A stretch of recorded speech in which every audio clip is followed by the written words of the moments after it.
All right, and we're back.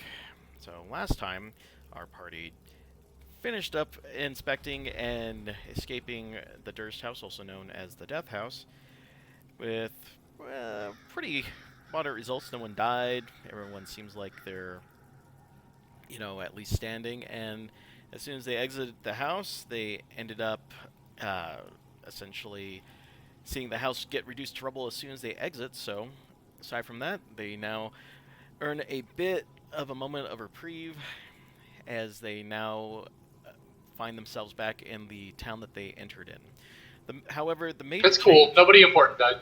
Yeah, no one died. The only major thing that has changed since entering the house is that the thick level of mist that had enveloped the town is actually significantly thinner. They are now able to make out the entirety of the town within at least, you know, a mile or so. However, the sky is still dark and dreary. It looks like it could rain at any point in time, although there's no indication that there's rain and there's no thunder. But aside from that, I'm going to turn over to our players as they are now standing in front of the house in town that now lies in rubble.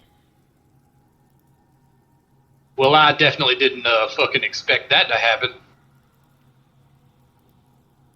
It was a bit of a surprise, yes. A very, very unpleasant surprise. I just kind of shrugged. Well, I hope nobody blames us on that.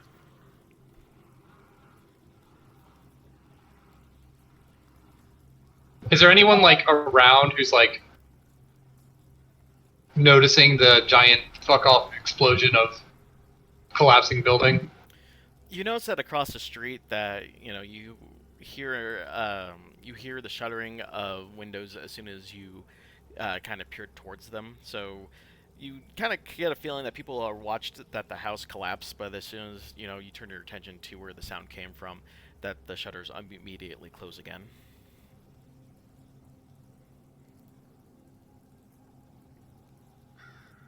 How much of a spectacle we just made of ourselves.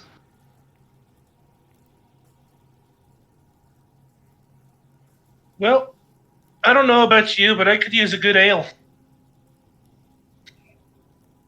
What do y'all think? Well, I think that trying to find a place where people are congregating, see if we can find some information about where we are and what's going on here, because like I said before, I've been all up and down the Sword Coast. I haven't seen nothing like this anywhere. I'm inclined to agree. Yeah, But there is no one around for us to ask for directions. Sure, there's some place where people are congregating that we can at least find out about these werewolves that we were hunting. Yeah, we can see if anybody has any information or anything that we can glean. Ideally, I'd like to get out of the place as quickly as possible. I feel like we won't benefit much staying around here. I do agree. So let's I agree. let's see if we can find a place to where there's people who are talking or can talk. I'm just going to point this direction. Okay. It's best then to head toward the center of town. Yeah, let's go ahead and head towards the center of town and see if we can find like an inn or a tavern or something.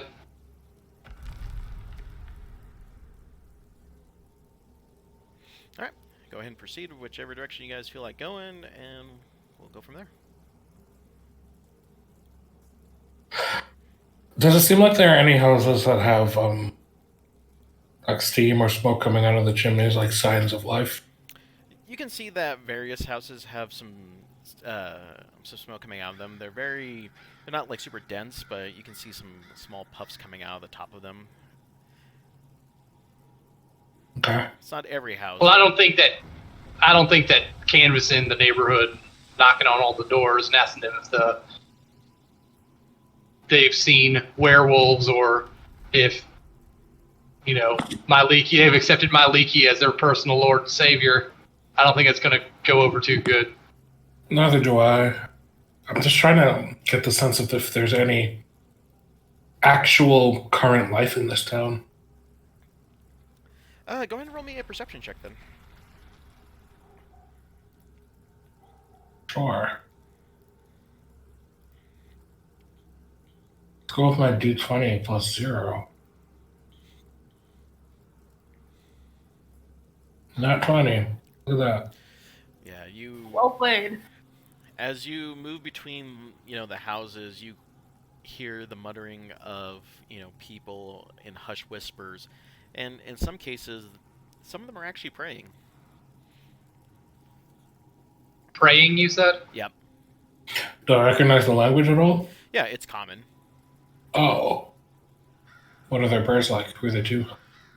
They are praying to. They're praying to two specific groups of people. Let me bring up the. Oh, one sec here. Let me refer to the notes. Oops. One sec here. That's one thing I really hate about not. Come on. So in this land, you can hear the mutterings of folks that are. You can kind of hear them whispering some stuff. They're referring to something as the Morning Lord, that they're asking for his protection from you guys, actually, asking that you bring no harm to them. MORN or MOURN? Morning.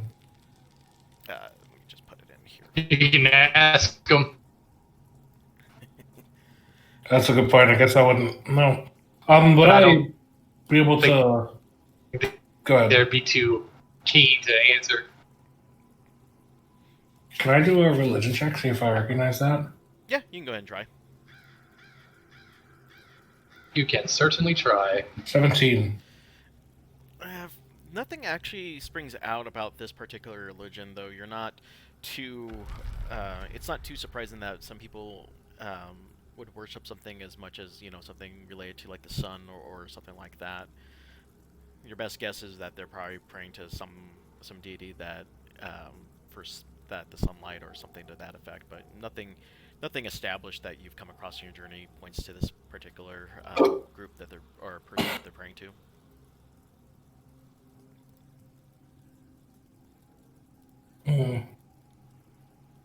Okay, it seems weird that this. I'm going to go ahead and call it evil Mist Town, praying to the sunlight, from what I can gather. Do we happen to notice anything after reaching this intersection, like any buildings that might stand out as like business-like, less home-like? No, not on this. The walkway that you got to from where you initially started, it seems like most of these are residentials. You do notice though that compared to before, there are some things that are starting to show out. Show a little bit more.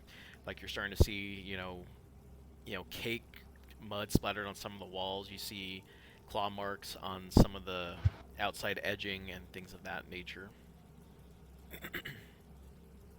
What kind of claw marks? Go ahead and roll me a survival check. As we're moving, I'd like to keep my eye out for a temple or shrine or something in the town. Sure. 11. You notice that there are at least some sort of beasts. Maybe it's the wolves, but could also be anything that has a large paw. Okay.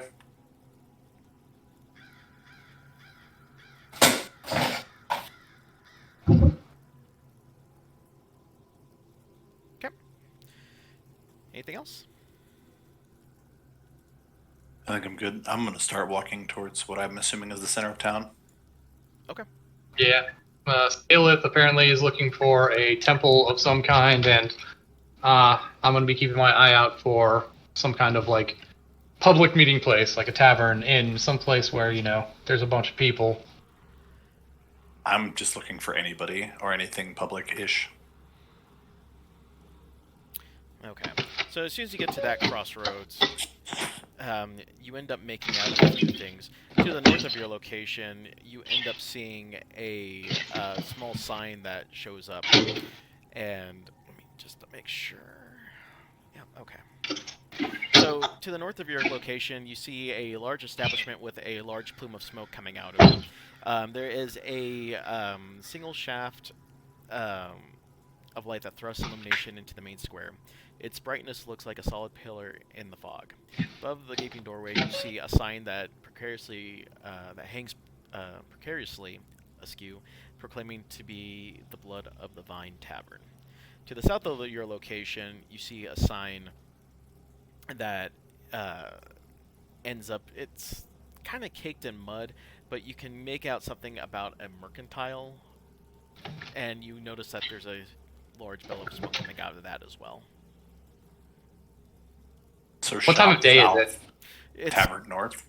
yeah, Tavern's north and the mercantile south, and you're looking kind of late afternoon. Oh, the Blood of the Vine Tavern. That sounds like a great place. Yeah, sounds like And- a classy joint. Place that respects wine like blood. It seems like my kind of joint. I bet there's some cheery people in there. Lyndon just starts strutting towards it immediately. Oh, okay. Ah, let me go Hello, ahead. suit. Mm-hmm. Samesies. All right, let me. All right. I will. I'm going to go ahead and force you guys onto the next map. This one was not actually drawn out for me, so I just recycled one of my old maps.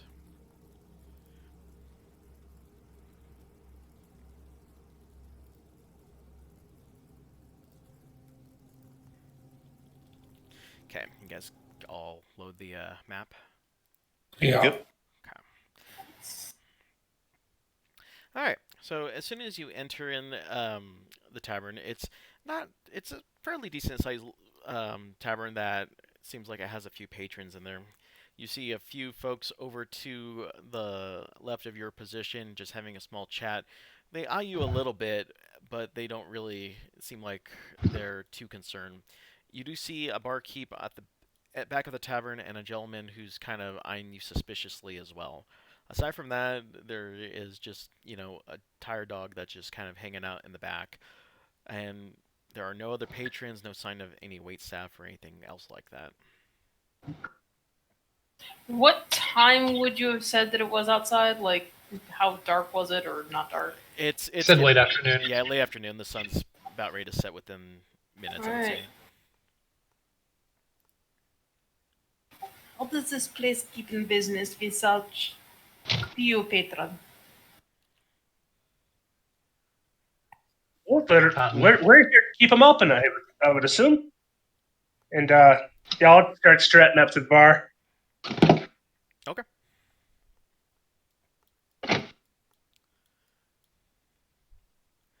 Is there a stool up here? Yeah, there's just standard bar stool. Oh, good afternoon on you. He kind of just nods as he's just kind of washing up a glass. Now I noticed that place is called the Blood on the Vine. Oh, excuse me, Blood of the Vine Tavern. And I'm not much of a wine person myself. Where I'm from, I like a good amount of ale, and I have to tell you, things I dealt with today, I could probably go for a little bit of a touch of the ale. What do you have for us? He kind of eyes all of you, and he kind of just gives a bit of a shake of his head, and he's like, "Well, got the local, just got a local brew made in town, just your standard ale. It's better than water, and then of course you've got regular wine here." Well, What kind of reds do you have? I will definitely take one for myself of the ale, please. Okay. Yeah, he just slides. He brings out a mug and fills it, and then just slides it to you.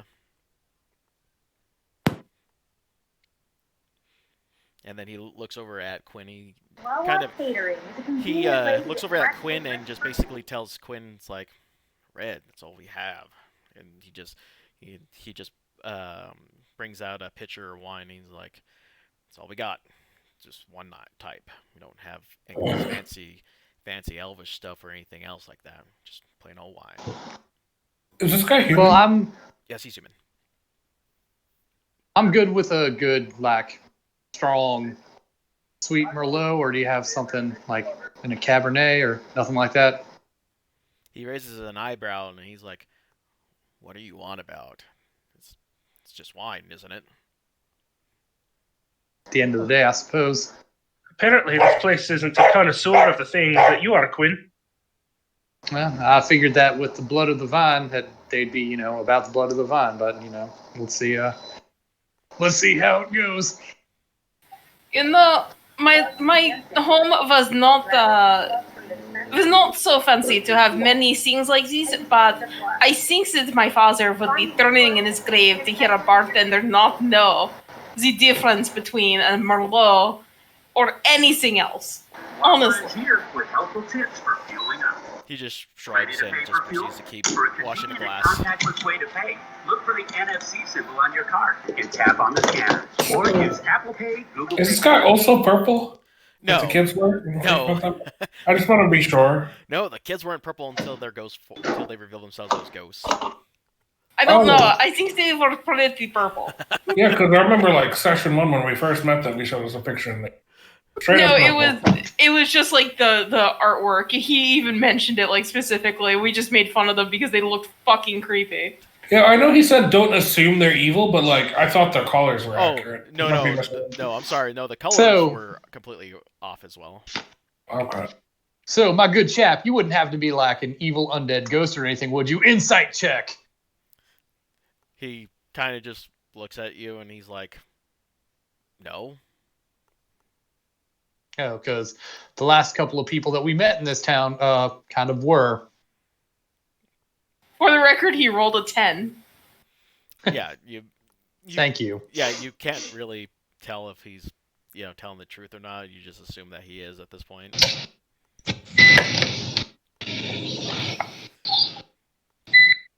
So, are there many small ghost children running about your town, or did we just happen to get lucky? Well, let's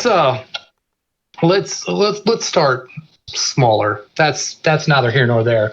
Where are we? He raises an eyebrow and he's like, and then he lets out a long sigh. He's like, oh no, again and again this happens. All right, you're in a town. You're in a town called Barovia, and a country called Barovia. Country? Yes. Did you just wander in from the outside? Yeah, we Bill? were on our way. We were on our way from a city called Daggerford, and wandered into the fog. Well, didn't wander. We were chasing something into the fog, and we ended up here. I have a lot of questions based on what you said, sir. We're in a country called Barovia, one. And again, how often does this happen? You seem frustrated. He kind of just pours himself a glass. He's like, normally I don't talk to the folks, especially considering that the average lifespan of a outsider tends to be a couple days, but hell. Hmm. It's like hell. It's That- been a while. Why is that, pray tell, that the outsiders don't last more than a couple of days? He just basically goes over the fact that typically the only reason why people come in here is that they wander in foolishly and then they end up getting themselves killed. He hasn't actually heard anyone outside of the Vistani that actually have been able to leave this place unharmed. There's a lot to unpack there. So one, how do they die? He kind of just pulls out the ledger that he has in front of him, and he starts going through. Well, let's see. There's decapitation. I'm sorry, you have a list? He's like, yeah. It's like ready. Do the locals keep some sort of betting pool? Is this why you keep list? He shakes his head. He's like, no, but it's at least the least we can do for poor souls who wander in, as it's been for generations now. Once you enter, you don't leave. Not even death gives you release. I hate it here. Agreed. So tell me next then, what is this, Visani? Is that what you said? He nods his head. He's like, "Yes, the Vistani. They're essentially they're nomads that travel in between. They're the only ones who bring stuff in between the inside and outside world. We're not sure why, but Outside. Well, they sound like the people to talk to then. kind of Yeah. yeah. He's like, well, if you want to, but legend tells it that some of them aren't as genuine as they appear. So how did you get here? He kind of just, he keeps. You can tell that he just kind of picks up another glass and starts cleaning. He's like, well, family were natives here before time immemorial, and just grew up here like everyone else. Well, most folks here, at least. Time in memoriam? It means that it's been here since before they can remember. Okay. That sounded like an event, like a name of an occurrence to me. Okay.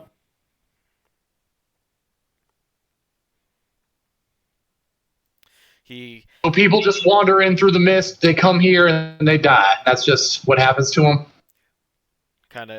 he's like, well, that's about what happens to about 99% of the people, at least. So you have a survivor in mind then?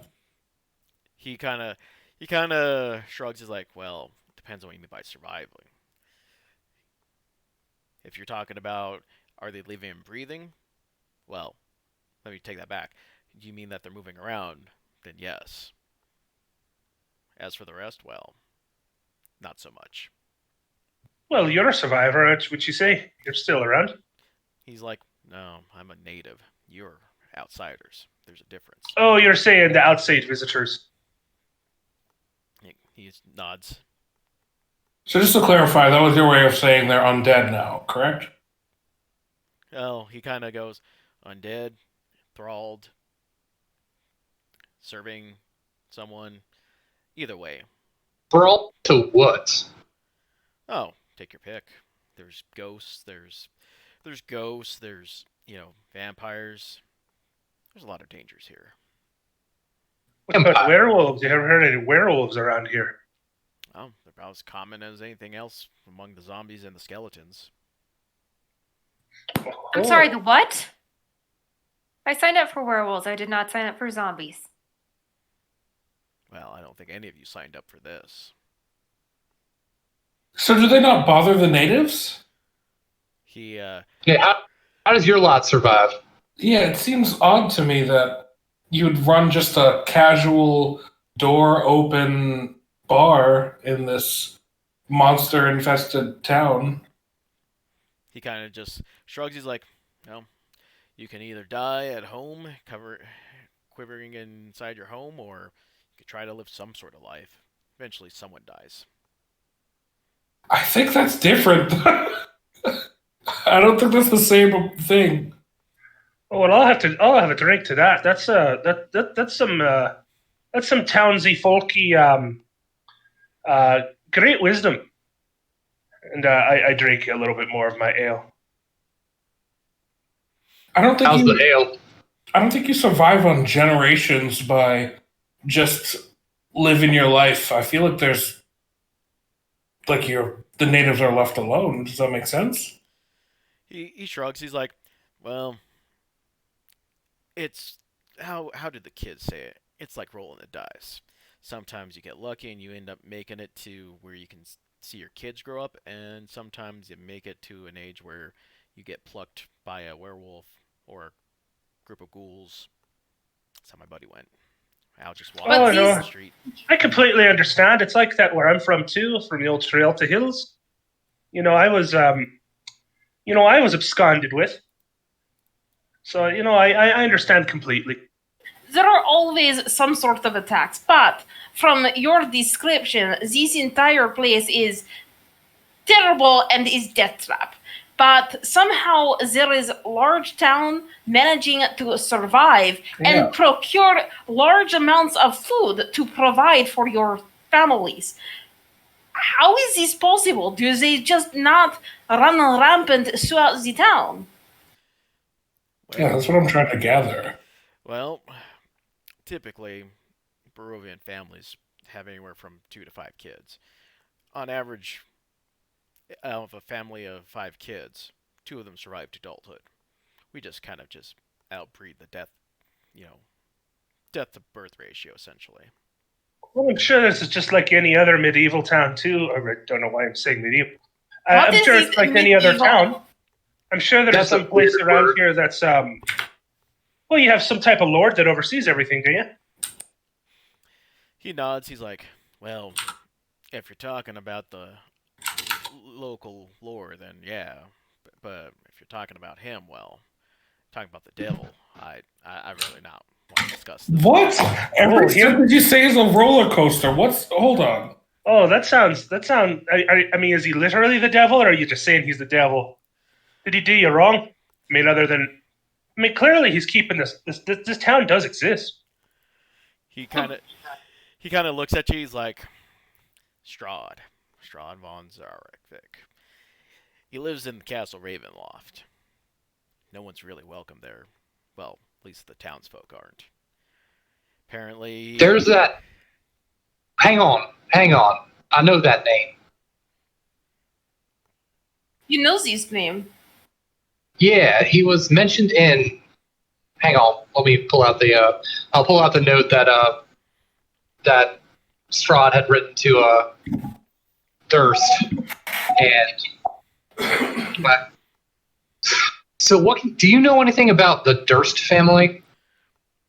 yeah, they've been gone for at least a whole decade. Terrible shame.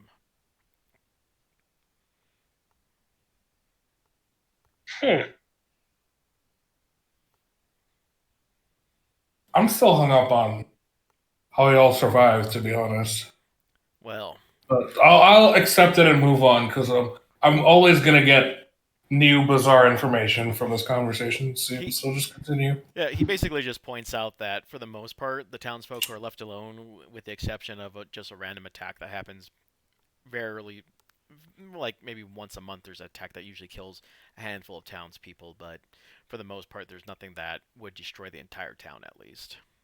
And they're usually they kind of take solace in the fact that the mists get really thick. They're advised to stay home, or they see outsiders that they're not familiar with. They stay inside, and during the daytime, it's relatively safe as long as they don't stir up any trouble with people that they aren't familiar with. Okay. And who is the Morning Lord? Well, if you're one of those religious types, Morning Lord's who the folks here pray to. It's they're basically one of the divine forces in the world that help guides over the people. He watches over us from sunrise till sundown. But because we hadn't seen the sun in centuries, we don't think he actually exists. Now, Mother Night, on the other hand, well, we think that she kind of also forsaken us and was, according to the superstitious lot, she's the one that sent Strahd to punish our ancestors for some offense that's been lost to time. So you, I'm gonna miss something. Who is she? Oh, Mother Night. Mother. Mother Night. Okay. Sorry, you said you haven't seen the sun? That's right. 3 damn days. He kind No, of he said centuries. he's like centuries. Ah, okay. How do you Sorry, I was thinking procure of something food? else. You have ale. You must have barley. How do you grow barley without sun? I'm stressing out. He kind of just It's best not to think about it. he's like, Well, I reckon that they do some sort of trade. There's people that came through. Isn't that what those Vistani were you were talking about? he nods his head. He's like, that's right. The Vistani have graciously been our trade people. We bring in coin from adventurers like yourself and use it to kind of just procure what we need to keep business afloat. the amount of food needed to keep these many people fed would be enormous. He kind of shrugs. He's like, well, we kind of also rely on just hunting game, and also some crops do all right. Some of the potatoes and some of the root vegetables that we eat do somewhat all right. Granted, some years famine hits hard, and we have to make some tough sacrifices, but we make it through. Okay, so you also said that the Mother Night seems to have forsaken. Does that mean you also haven't seen the moon, or that like it's also never nighttime? Oh no, it gets plenty dark outside. In fact, that's when it's real Oh, dangerous. good. That's lovely. Well, without no moon, can't see the stars either. All it's just dark black sky. Random question. While we're having this conversation, is there anybody like watching us, or is it just this guy? Oh yeah, the gentleman that's kind of sitting at the table by himself is just kind of humming away, and he glances your way every few seconds, but he doesn't make anything super obvious that that he's eavesdropping or anything. But you kind of notice that he's looking in your general direction every so often. Okay. While this is all going on and we're talking about werewolves and stuff, I'm kind of just dancing around behind you guys, excited. So, where might we encounter some of these Vistani?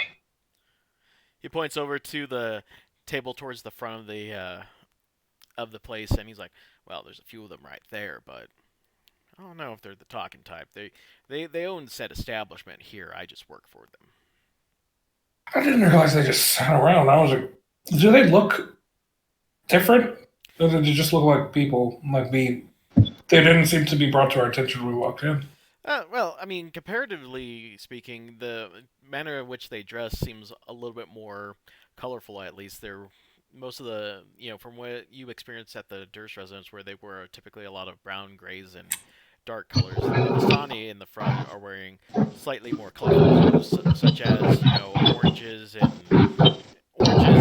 lighter colors in that sense. Okay.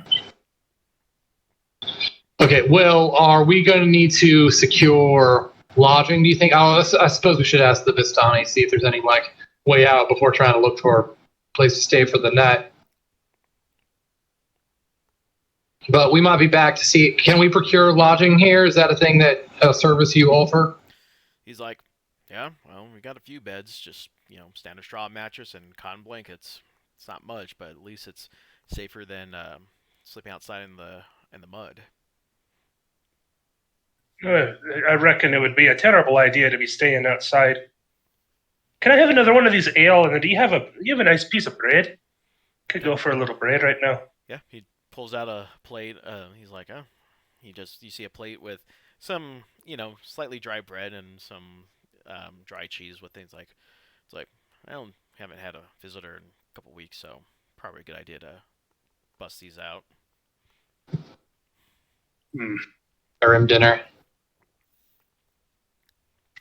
Oh, I'm sure this is going to be fantastic based on the places that we have been recently.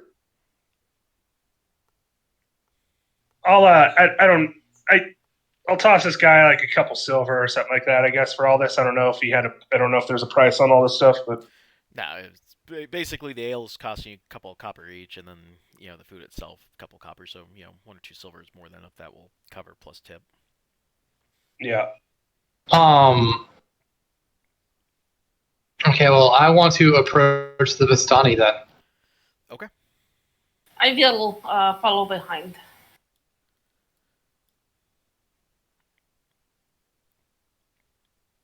So how many Huzits do we have here? You have 3 Vistani that are sitting at a table enjoying a light meal, and they're talking, I wouldn't say super quiet, but it's not a whole lot to, it takes a while before you get in listening distance. And they kind of all eye you up and down, and they kind of just giggle, and it's like, yes. Are they male, female? What kind of mix do we got? All female. Well, good afternoon, ladies. I'm a traveler who happened into this establishment, which I hear that you are at least part owners of, and I was wondering if I hear that you folk are capable of moving people and things into and out of this fine community. Is that correct? They nod their heads like, well, yes. Yes, we are, and for a sizable fee, you too can travel beyond the mists. Well, that sounds like a thing that we would love to try and be able to do. Like I said, we wandered in by mistake, and we hear that this is not the most hospitable of situations. They kind of nod their head, and it's like, sure, only 1,000 gold each, and we'll get you all out of here. 1,000 gold each. That seems to be a Cool. Oh yeah. seems to be a steep price. Surely there's some other arrangement that we can come to, right? There has to be something that you need done that we can help with. They kind of just let out a slight sigh. It's like, no, you don't understand that if we take away his prey, then we can't come back, and if we're gonna leave this place, we need some startup cash. His? Okay, yeah, let's. What do you mean by take away his prey? Oh, they just kind of looked at each other, and you see that there once was a cheerful demeanor slowly becomes sullen. It's like, you're in Strahd's domain. If you're here, then that means you're here for his entertainment and amusement. This is how he passes the time, luring travelers in, and I wouldn't say hunting because that's not really fair, but having people entertain him, I guess it would be a better way of saying things.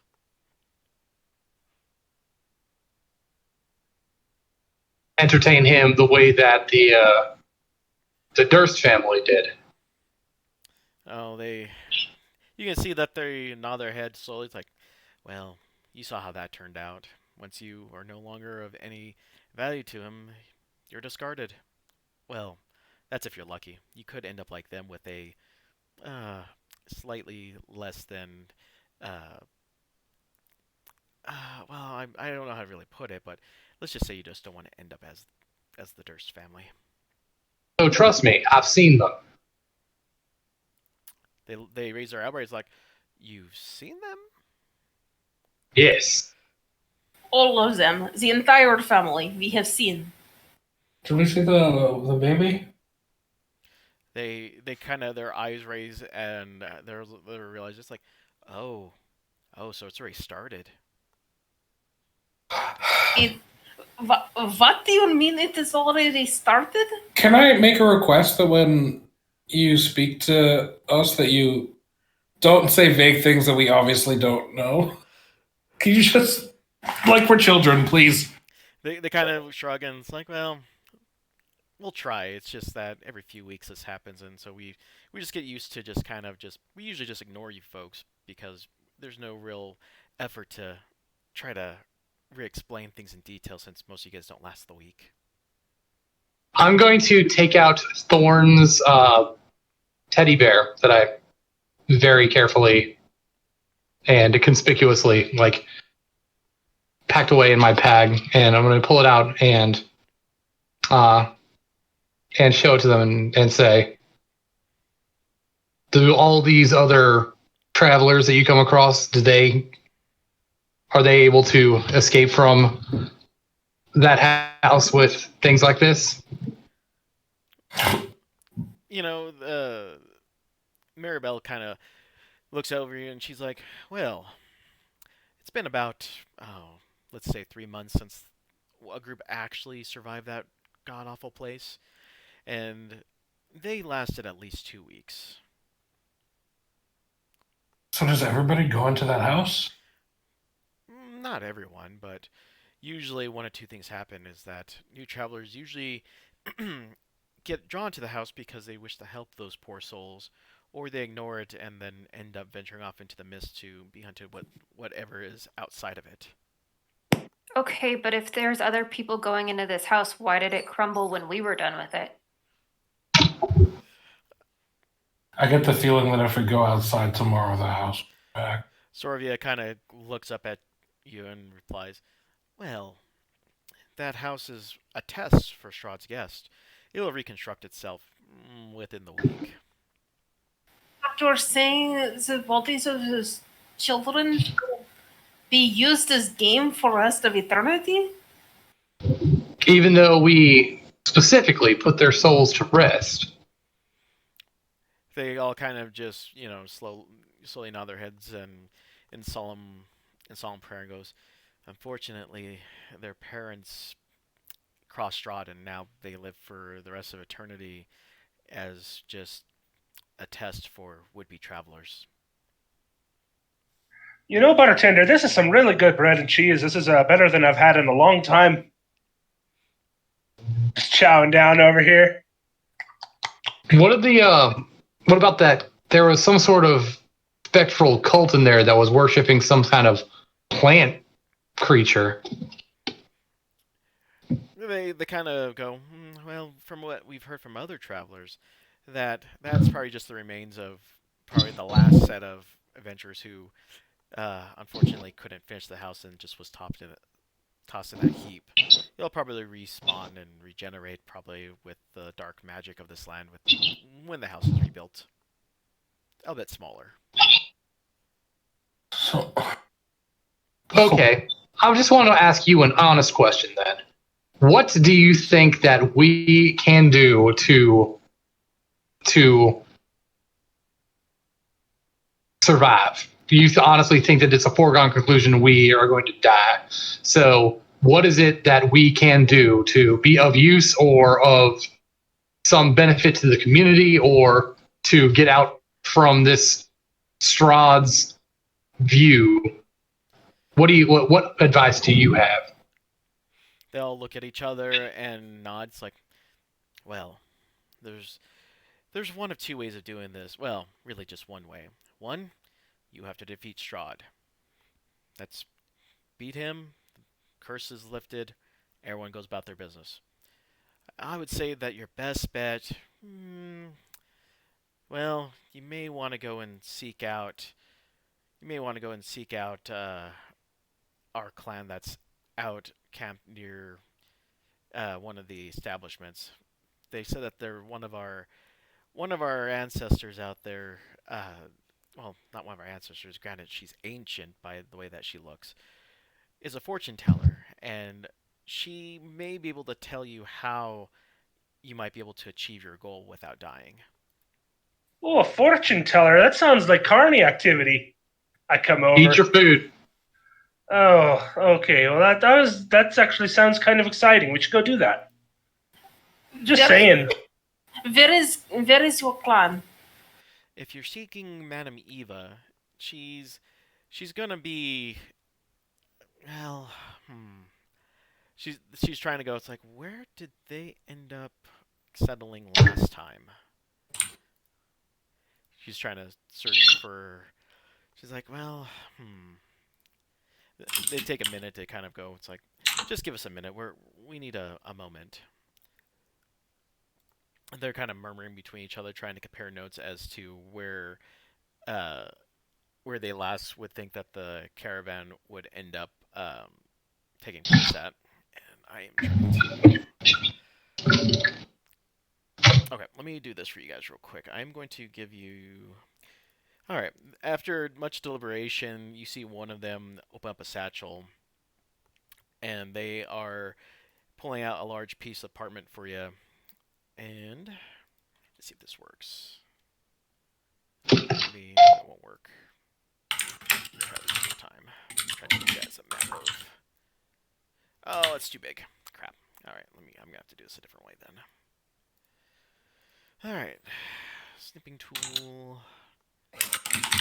I cannot give you a default PNG file because it is too freaking big.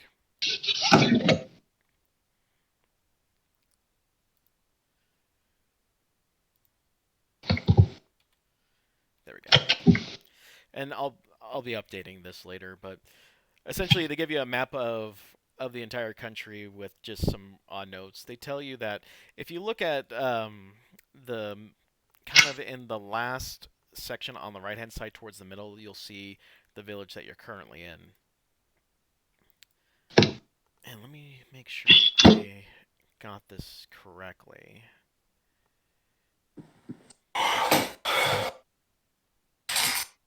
And this is of the country we're in, basically? Yep. Yes. Huh.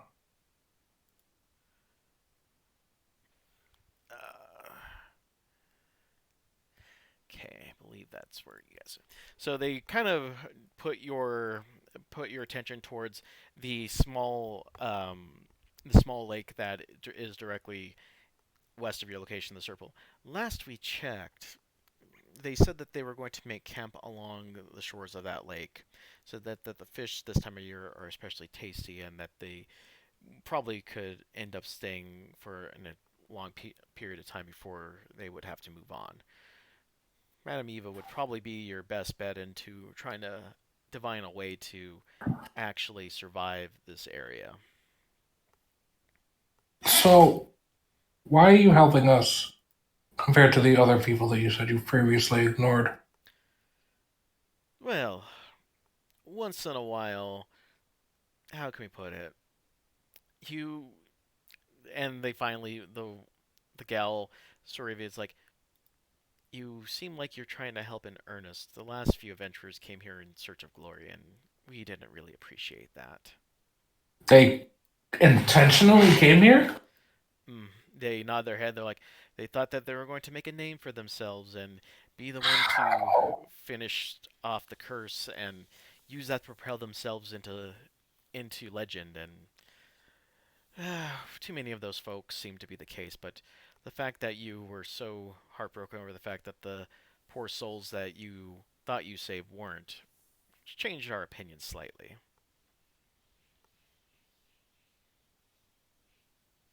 I have a question. If Strahd is defeated, will family be free? They nod their heads like they're only that way because Strahd's dark magic keeps them that way. Vika's jaw just sort of clenches. She looks very upset. So how does... You said that this, where we are, the city, this country, this is Strahd's domain? They kind of give an overarching gesture of like, yes, everything that is stretching from the woods on all sides to the interior where the plains are to Mount Gaucus down to the south. This is all Strahd's domain. You tried to go further out, well, let's just say that you probably won't be making it back in either. Is this a different... Have we traveled across plains? They aren't sure. They're not entirely sure. They just know that for the most part that they're allowed to go in and out, but they seem to notice that from tales from the family and everything that people who get scared and try to leave run into the mist and some are never seen again, except for maybe a piece of clothing or a bloody hand or limb that returns in the mouth of a wolf or something. How is it that you're able to... As in, like, do you just walk out? They nod their head. They're like, for some reason, Strahd favors us. The others won't say why, but we're allowed to go in and out.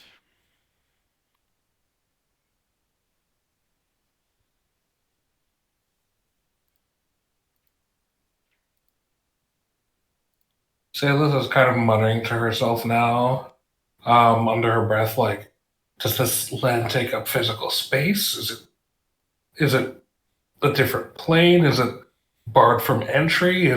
What happens if we defeat Strahd? Where does this go? If it doesn't take up Kenneth, physical are you space, hungry right now, or would you like something to eat as well? Come sit down next to you. You are concerned about the metaphysical potential of these places. I am just concerned about how it is they grow plants. Everything Nothing makes about sense. this intrigues me. Just to clarify, Everything about this terrifies me. To clarify, the lake that you're referring to was the Ser Pool, Yeah. or how is that pronounced? Tser. I think it's Sarah? just There. Sarah, yeah. So the Ser Pool, or was it something else? No, Serpool. Okay, I just wanted to make sure I noted it down right. Did you upload a map somewhere? I'm sorry. Yeah, it's in Yeah, he Discord. put it in Discord. Discord. Oh, there we go. It's easier to see if you open the link, so it's bigger. I got it here. Yeah. Of course I have it. I have this book in my home. Does your family worship a particular god? They kind of nod their heads like, no, but we make sure to pay our respects to well, I know this sounds crazy, but we pay our respects to Strahd himself for allowing the mercy of us to not suffer like these poor folks in the rest of the land. We Vistani are treated so, I wouldn't say terribly, but we're always treated with suspicion. They think that we work for him because we don't get any calamity that befalls us. So do you pay your respects to him like you would the lord or lady of the land you live on, or They nod their head. more closer to that of a deity? No, well, he almost seems certainly close to a deity, but we do our best to at least not interrupt his plans, and if he asks something of us, then we do our best to fulfill said duty. Granted, he really doesn't ask us to do anything, how would I put it, devious. Typically, it's just to ensure that, if we go out and he will come back, that they are put into certain directions, like this town or to his castle. We don't try to lie on his behalf, if you get what I'm getting at. We don't try to betray his trust, at least. Huh. Are you much of a drinking bird, Parrot? I'll shake my head no, and I'll motion for bread. All right. Well, I'll give him some of my bread here. And there's some serious talk going over there at that table. Yeah. I think we're in trouble, Parrot. I'll look at you quizzically. And real quick, so I've gathered this. They say that they can cross through Strahd's barrier. What I've heard of this race or people is Vistani before? Go ahead and oh, why not? Just go and roll me just a general intelligence check. Huh. T20 plus 0, don't fail me now. Fuck is my character sheet? Sorry. Got it here now.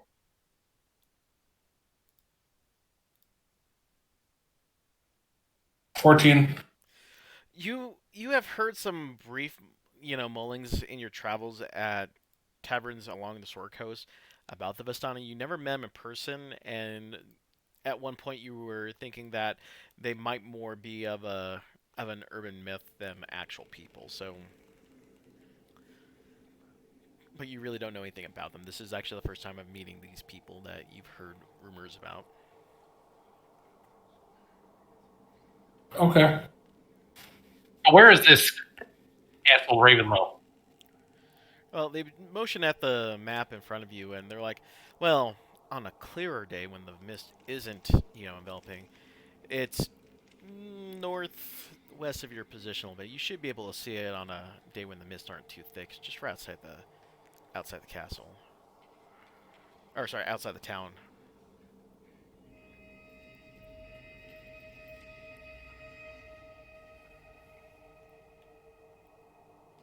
God, I think that might be... Yeah, so how far would you say it would be to travel to where your people are camped out at? Actually, let me calculate that real quick because I myself am.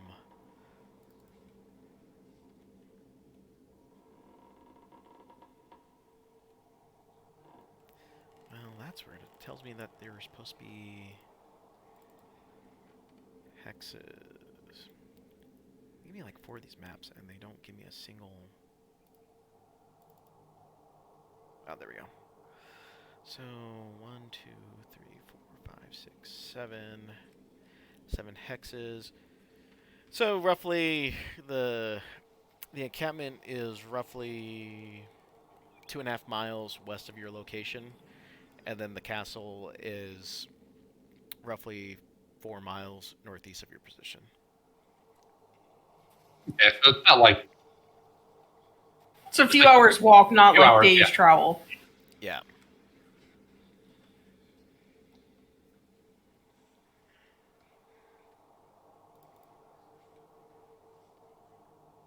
still the sun probably getting late.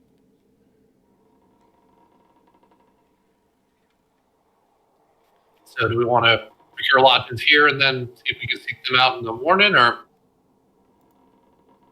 This seems wisest choice.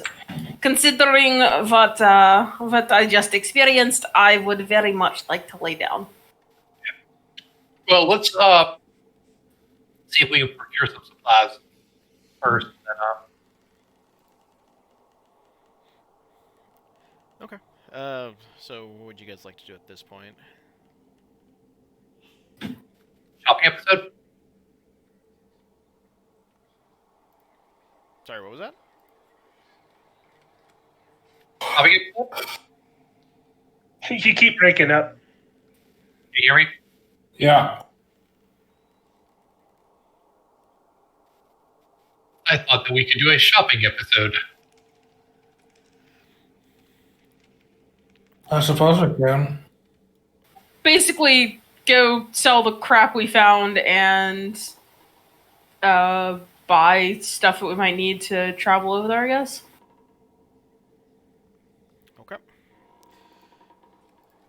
Hey, Sal, what's up with this guy at the other table over here that's just all by his lonesome? What's he been doing this whole time? He's So you like yeah, there was like a gentleman that as you were entering who was on your right, and he's just drinking his wine, and then he's just kind of eyeing you guys like he doesn't make any major motions to you as you guys were talking, but he's just kind of sipping his wine, and he's just kind of just minding his own business and just observing you guys. Well, I turn around and look at him.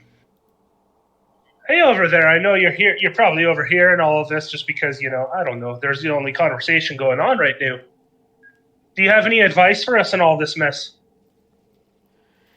Kind of looks at you, and he's like, well, not really.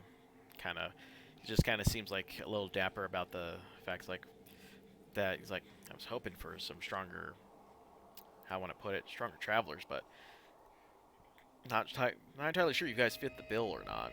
Stronger travelers? Are you kidding me? Do you see a Minotaur and a Goliath every day? I mean, I would not take offense to it for myself. I'll take offense for them though. Kind of nods his like, yeah, they're big, but they're also bloody, and you came out of the house. I'm not entirely sure if that means that you're just tough or damaged. Well, I point to the head. I point to the scar on my head. Well, yes, I know I look damaged, but I assure you, everything's mostly all right up here.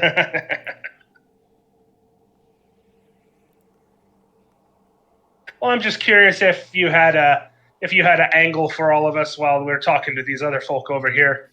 Just seems kind of a creepy that we are a bit alone over here. Yeah, he just kind of nods his head. He's like, no, just mind my own business, enjoying my drink. Yeah, you're able to hide out and make sure nothing happens to you, I imagine. You're one of these Cowran folks like our bartender over here. No offense. He kind of looks at you. He's like, well, offense taken, but To be honest, it's not for myself that I need assistance with. I highly doubt you guys would be able to help, even if I offered for your aid. Sorry, asked for your aid. Oh, you don't think we could help you? What do you think, Quinn? Are we helping people, or are we just getting out of Dodge? Sounds like we're just getting out of here. You must not be that desperate, then. He kind of just shrugs. He's like, well, depends on your definition of desperate. Is a man desperate enough to save his family? Well, sure, but at the same time, I'm not an idiot.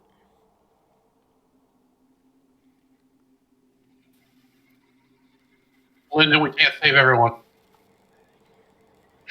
Especially if they do not want to be saved. Of course, I was just watching them. I just saw him. He had a good look at us over here, and I got a belly full of ale and some bread on my tongue. If we need to go about some business, I can help you out. I hopped down off of my stool. He's like, he kind of just groans, and he's like, if you wouldn't mind, would you mind coming over for a moment? Sorry, it's just, I've just been disappointed in the past, and not to make light of the situation. I'm just tired of getting my hopes raised by every time a group of travelers come by. I'm going to waddle my way over. Not a safe space. What hopes? He grabs another glass, and he has a couple of spare glasses with him, and he's like, would you like some wine? Oh, I've already had some ale, but I'll try some of this wine, especially it's the name of the bar. He nods, pours a couple glasses out, one for each. He's like, take it if you like. If not, I will not take it as offense. And then he kind of... Yeah, he kind of sits and sulks in his chair a little bit. He's like, it's my sister. He kind of takes he takes a large pull from his glass and kind of goes, it's like, Strahd, it's after my sister. I will thank these three ladies for their assistance, and then go join the others. So Thank you for all Strahd, your help. whoever he's like the lord around here, is he not? And he seems to kind of own everything. So that's got to be some type of great honor if he's coming after your sister. Wouldn't it seem? He kind of shakes his like, no. He plans on toying with my sister like he does every few decades, and then he will kill her, and I don't want that to happen. Wait, what do you mean, like toying with your sister every few decades? That doesn't make any sense. You're not saying this has happened before. We're not in like some time loop here. No, not to my sister per se, but every time that he finds someone attractive and it reminds him of his long lost love, he thinks that she is reincarnated, and that's her, and he's going to woo her, and the gods or whatever fate be damned. My sister is apparently the flavor of the decade, and let's say previous encounters did not go well. So you're saying that his romantic overtures are not that romantic. They're actually a little bit creeper? Well, that's put it lightly. At least some of them don't actually have to serve out the rest of their life as a consort, have their minds broken, or the like. I don't know. That doesn't sound like a very, I don't know, original idea, but...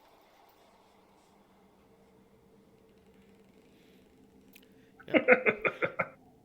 Oh, you're critiquing the scenario. A story I've heard before, but I don't know. You're critiquing the ideas of a mad overlord, the lord of the land. You're trying to find originality in. Oh, Quinn, you're something else. So, I mean, what's our end game here? We're going to have to deal with this Zerovich Banovich guy. He's like, yeah. Anyways, Quinn, is that what I'm hearing? Well, he apparently controls. He holds the keys, is what I'm getting.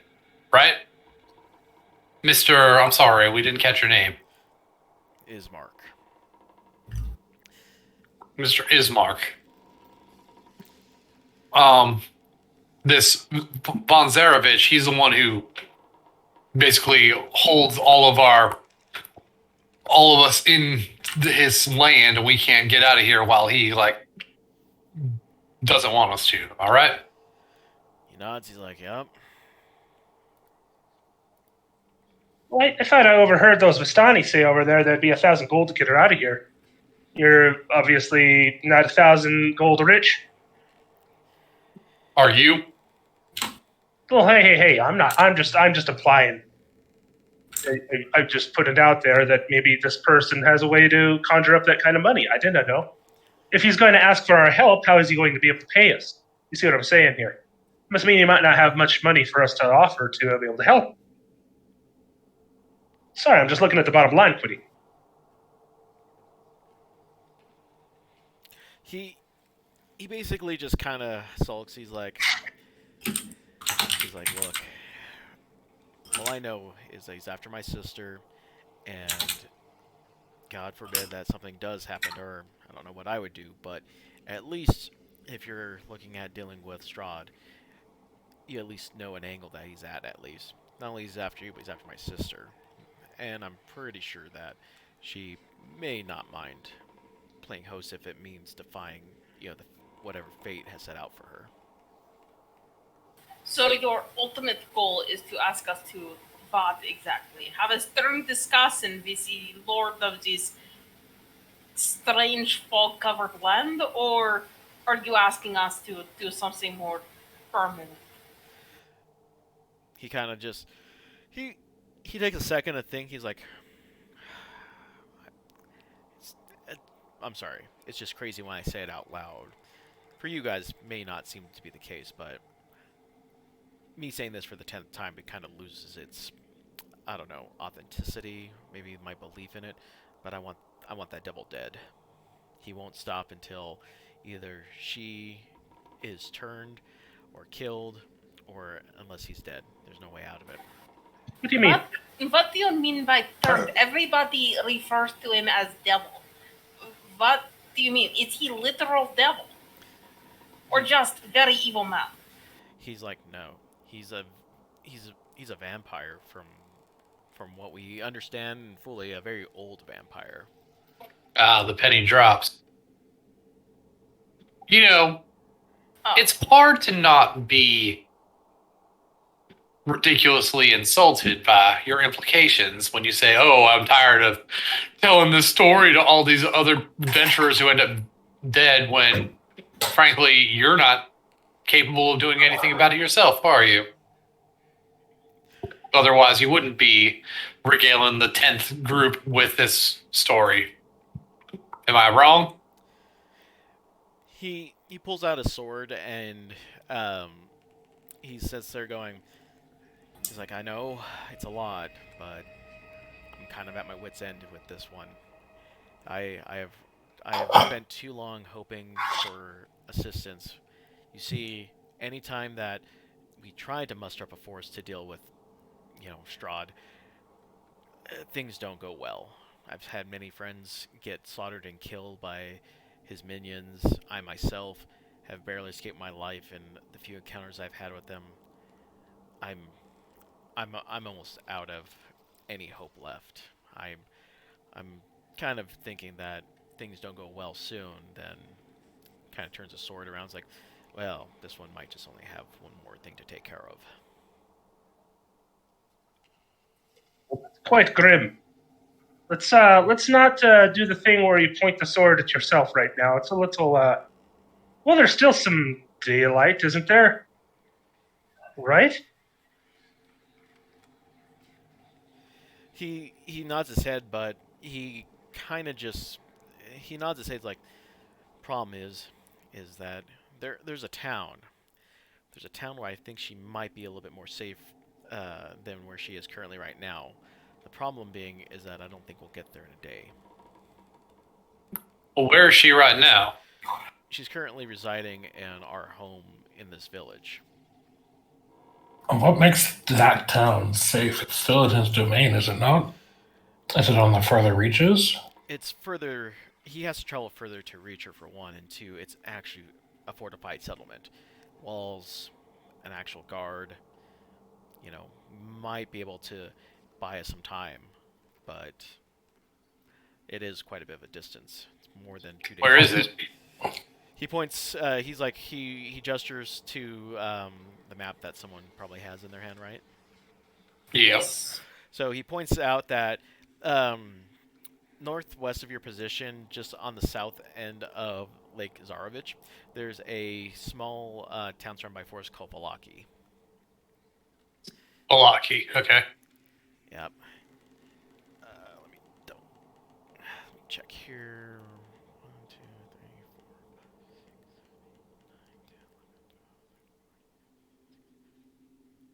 3, 4. Sorry, real quick. On the map, the thing just across the forest to our northwest, that's his castle? Yeah, so that little castle that's kind of sitting in a cul-de-sac of forest. Oh, I got it. Yeah, that's where his castle. That's where Castle Ravenloft is. But Valaki is further. Yeah. Yeah, that's where he wants to Quite go, and far. it looks like it's roughly about. God, I think I counted like 30. Like it's almost about 10 miles. I feel as though it's. Look, I understand your plans to save your sister are very righteous and good, and we'd love to help if possible, but I feel as though it's naive to believe that being in a bit of a better fortified town would protect her from Strahd, if what I'm being told is correct. If he's able to entrap everybody in a space this large, I'm surprised people would even think that he would physically walk over there or travel over there to retrieve his mistress. I imagine by some magical means he would either bring her to him or be there himself. Just out of And- curiosity, does he seem to be like telling the truth with all of this? Oh yeah. Insight check. Yeah, I mean you can roll it. Yeah, go and roll an insight check. Oh, actually, I guess I shouldn't be rolling at advantage. I haven't gotten to inscribe my rune yet. It says advantage, and I forgot about that. So just 19. 17, 21 anyway. That was my first roll. Okay.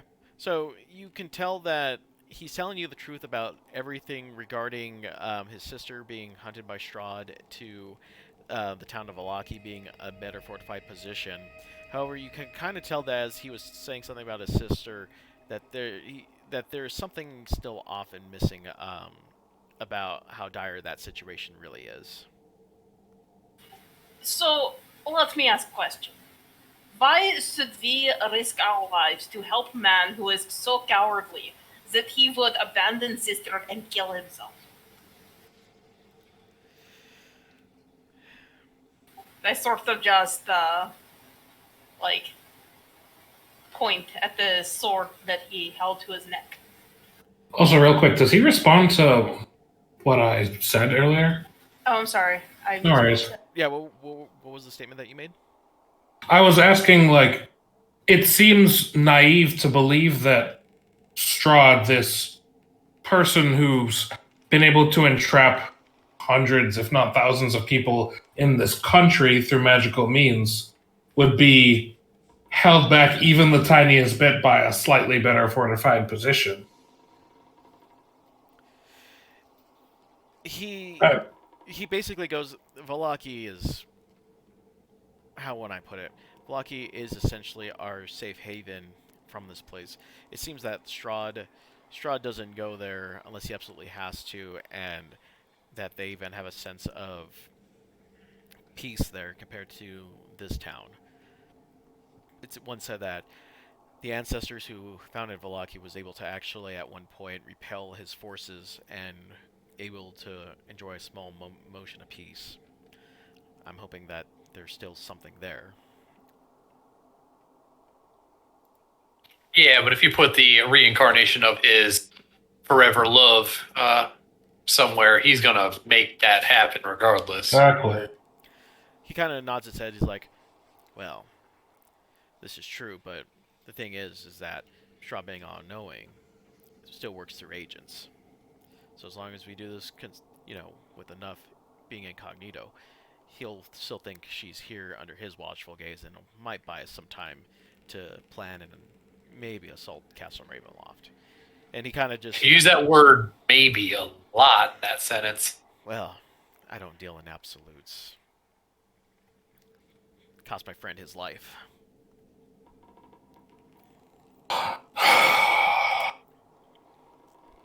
He pulls out.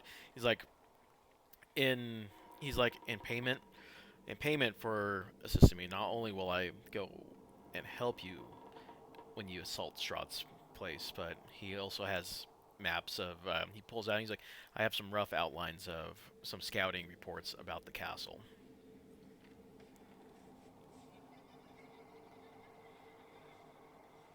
Well, I don't think that we're there just yet. He nods. He's like, he just basically wants to have that in mind. He's like, if whenever you choose to, he at least has some reconnaissance done for you. How quickly do you require our assistance? We have just arrived here and we do not yet have our bearings. He kind of nods. He's like, sooner the better. He's visited her twice within recent memory, but it seems like from what we've gathered, he doesn't take too long to finally finish the deed and take whoever he's chasing. Not too long after the second one, we probably only have maybe a day or two before he'll probably return. And you cannot hide her anywhere? He kind of nods his head. He's like, well, I can buy us a couple days, probably. Moving her from our home to perhaps the church or maybe to one of the other residences. Maybe a family friend that we can trust still. Might be able to hide her to at least buy us a couple days. Perhaps we should speak to the Vistanis that they suggested over there, and then return and consider. He nods. He's like, well, if you wish to help, I'll be here. And if not, well, I'm sure something will figure it. Something will figure it. There'll be some sort of resolution, at least in the near future.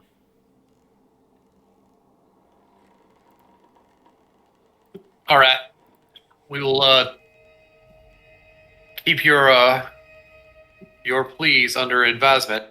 But we do have some supplies we need to procure, and we do have some other things we need to take care of. So, if you don't mind, we will. I thank you for the drink and your hospitality, and we shall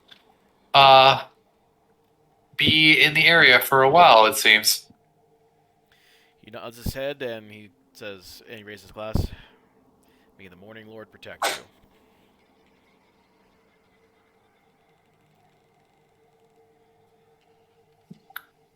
I nod,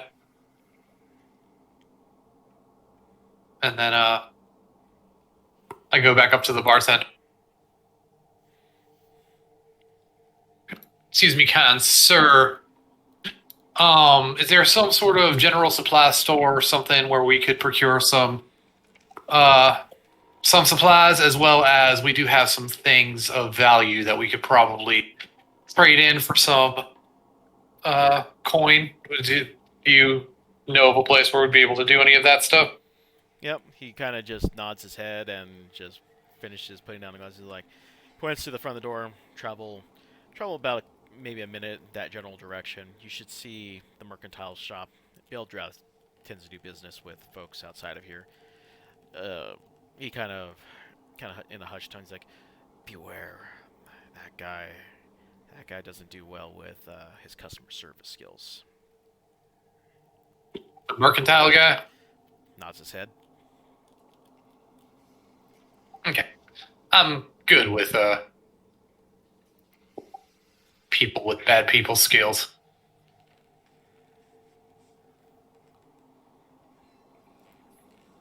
Then we will go across the road and Okay.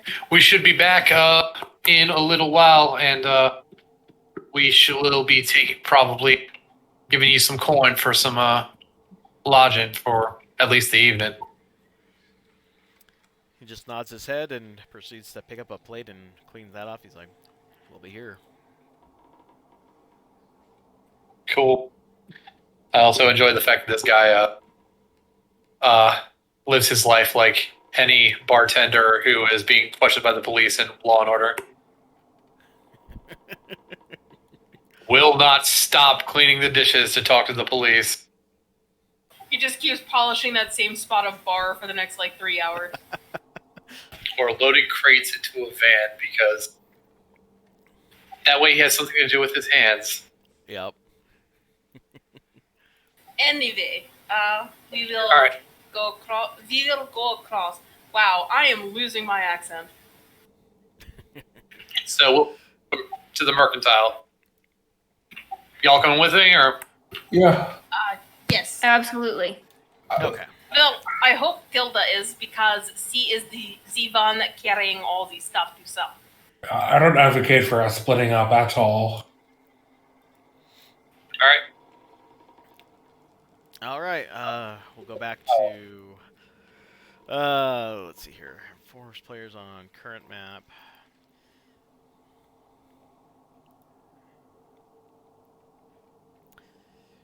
All right, and then current view, just in case it went out of focus. All right, so yeah, you guys are back at the crossroads, and again, you see that there's a slightly larger house in comparison to the rest that has a sign that says mercantile on it. Then there we will go.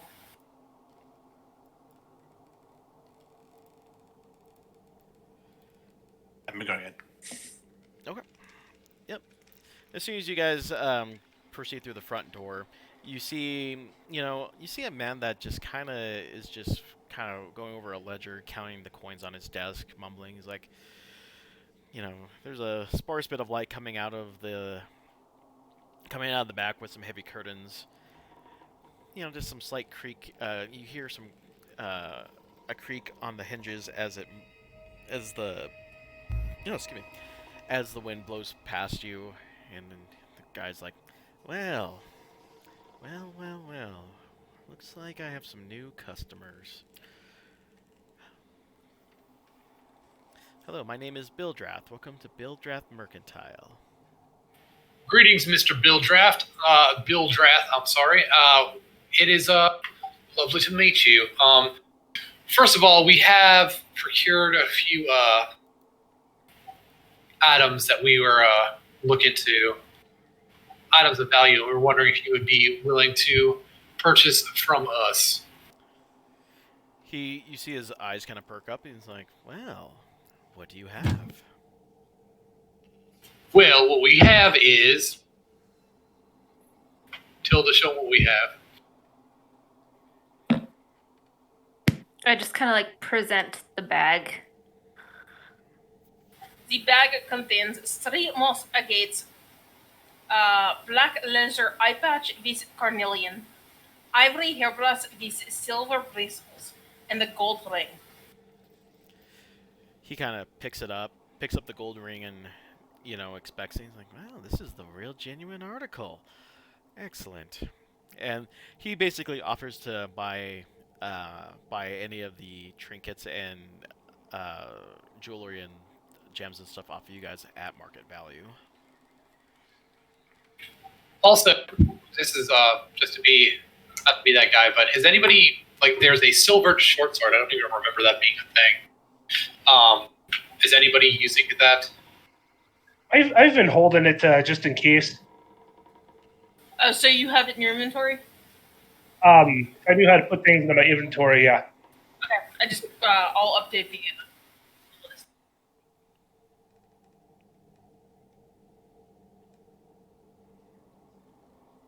So yeah, he'll buy any of your gems and trinkets that are worth worth any coin, he'll buy those off of you guys at full market value. Cool. So that would be 25, 50, 100, 130. You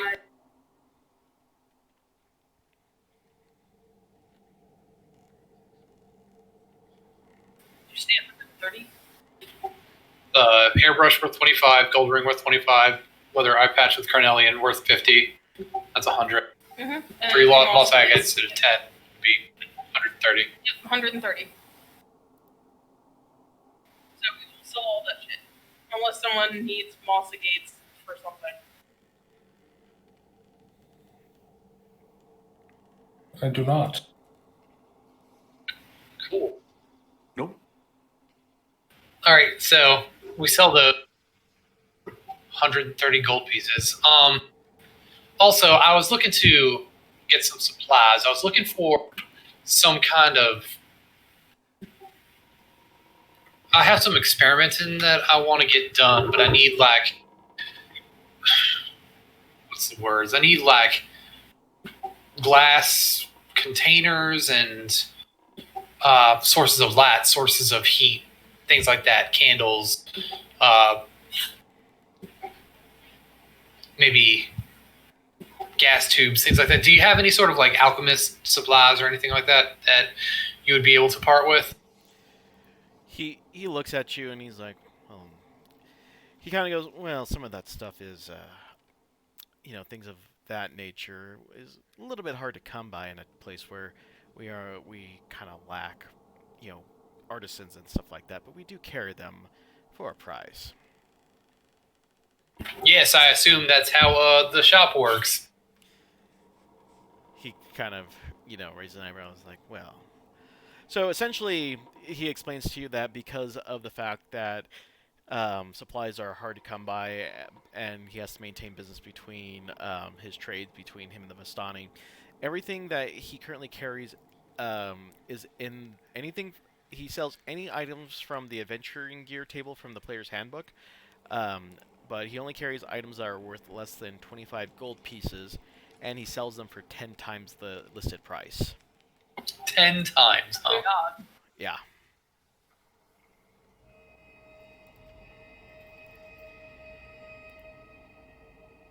So I'm probably not going to get the thing that I wanted just for flavor from him.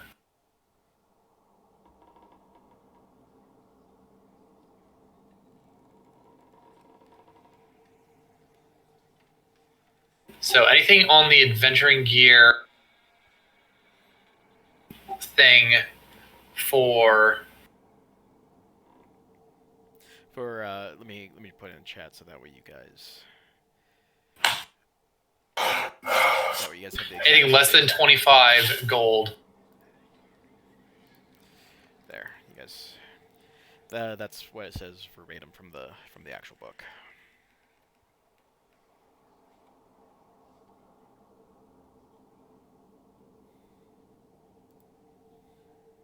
$10 times the price. Yeah. You'll probably talk him down, to be honest.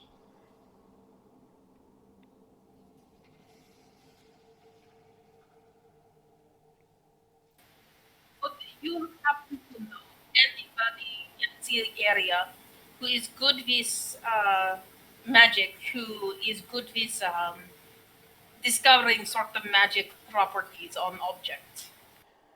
He raises an eyebrow and he's like, in this town? No. But you could try talking to the Vistani. They seem to have some inclination of items of unusual backgrounds. Or you can try some of the other towns in the area, such as, what is that one out in the woods? Valaki, yes, Valaki. I believe there's some folks out there that might have some use of it.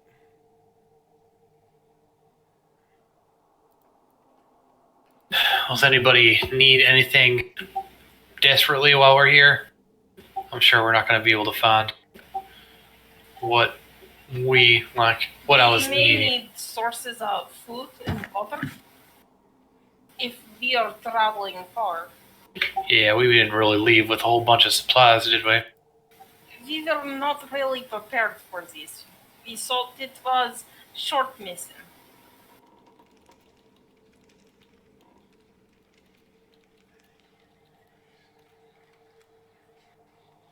How closely are you going to be monitoring things like rations and stuff? I'm not gonna worry too much as long as you guys buy within reason, because it doesn't look like that from the most part. The furthest that you guys will have to travel between towns won't be too far that I would have to worry about that. Seems like, because that map that I gave you of Barovia, that's the entirety of the campaign in terms of how long the distance is, and it doesn't look like it's any longer than 100 miles. So Well, is this guy charging 25 gold for a ration? Or is it 5 He's charging 10 times the price of rations, and he will be charging us 5 gold for 1 day's worth of food for one person. Yeah, that's absurd. Agreed. We're better off just trying to hunt or Well, something. all right, Bildrath, we need to have ourselves a little talk. You're telling me that you want 5 gold for a single day's ration? he's like, he basically, if you want it badly enough, you'll pay for it. There's no other merchant in this town.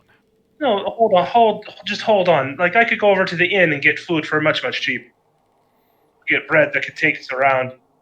And I don't know if you've been paying attention, but there's not a whole lot of clientele who'll be willing to give you money.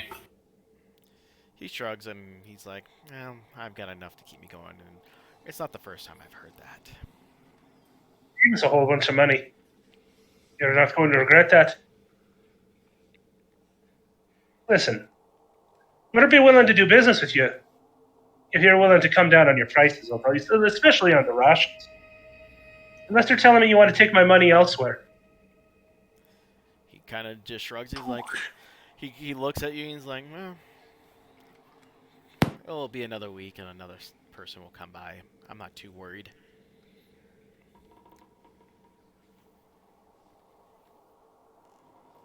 Oh, what a strange business this man has. Waiting for a random person to come by once a week.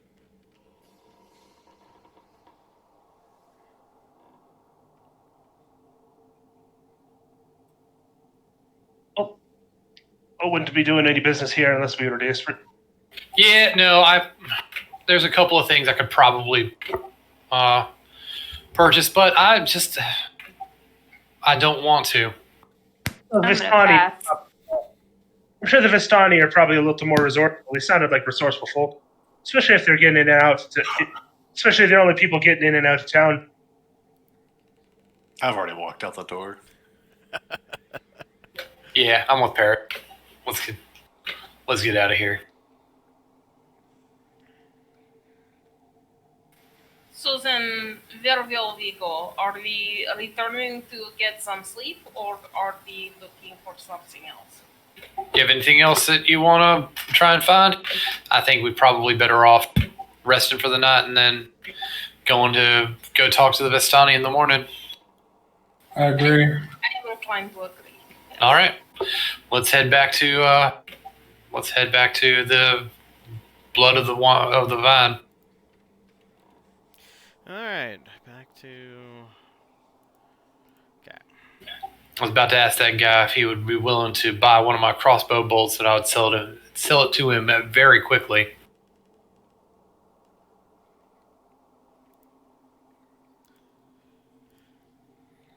All right, guys are back at the tavern. No thoughts on that plan? I'm sorry, were you referring to shooting the shopkeeper? I don't think I was gonna do it, but the thought had crossed my mind. It would bring down prices lots. We are stupid together.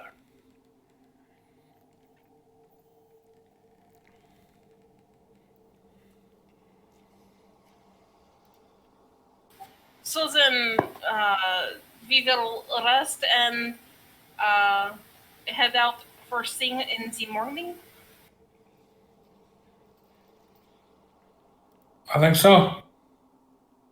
All right. Okay. Good, sir. Eric, how much do you charge for a room for the night? He's like, just a gold each. Seems a mite steep, but for each room? Yes. 1 bed each, 1 gold piece each.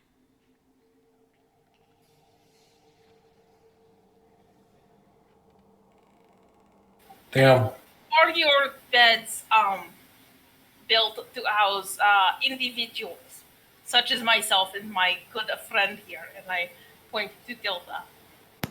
I just kind of give a little wave. This is problem we've had in many places. He kind of he nods. He's like, well, it's not the first time we've had, not to be disrespectful, people of larger sizes here. And you kind of intimated that they were basically straw cots on the floor, right? He shakes his head. He's like, no. He's like, there are frames. It's just that the mattress is made out of straw.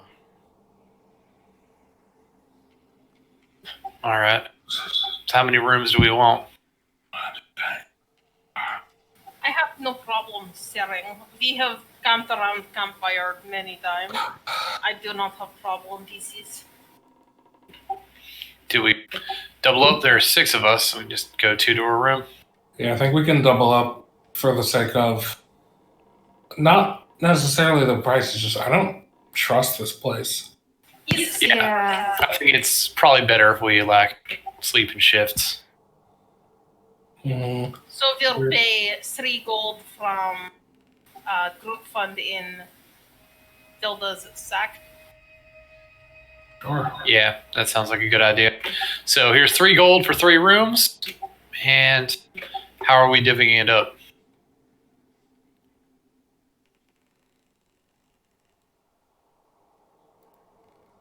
I have no preference. I'll just drop 50 silver on the table for my. It was taken from group fund. Oh, you already paid it? Sorry, I missed that. We have most of our money is in the group fund in We have like 140. Yeah. Oh. 138 now, but yeah. Yes, now. Okay. All right. Well, then how about this? Lyndon, why don't you and Parrot bunk up? Tilda, why don't you and Salith take the room together, and Vika and I'll share a room like we've been doing for so long. Sure. Works for me. That sounds about right. Okay. So we'll head to our rooms then. Okay. Alrighty. So how are you guys gonna do your sleep shifts? Are you guys gonna switch off every 6 hours, every 4 hours, or what are you guys trying to do? Vika, why don't you go ahead and get some rest? You look like you're pretty